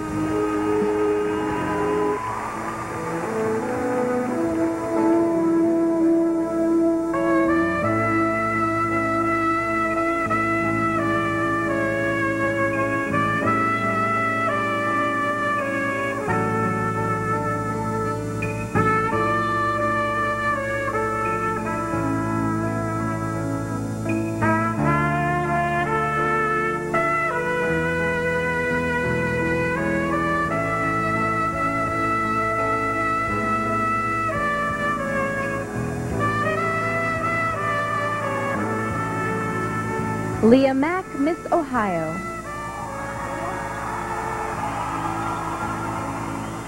You maintain that people need to be educated regarding the need for a healthy self-esteem.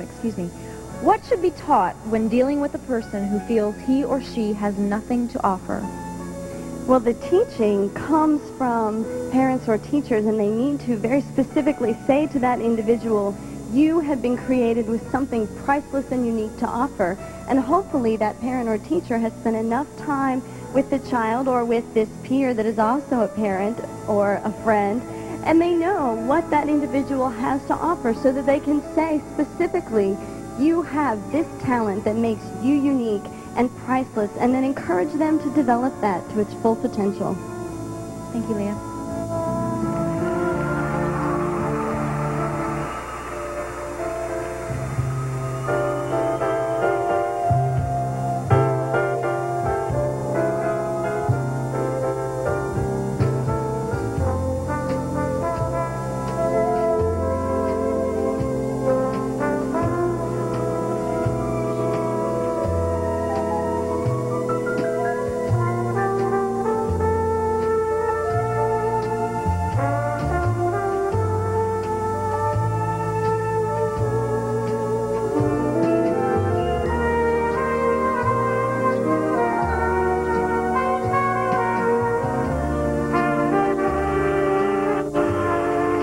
Kimberly, go ahead.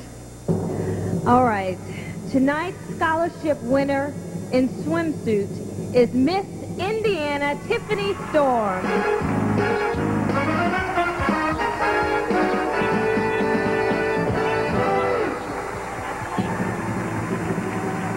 And tonight's scholarship winner in talent is Miss Alabama Heather Whitestone.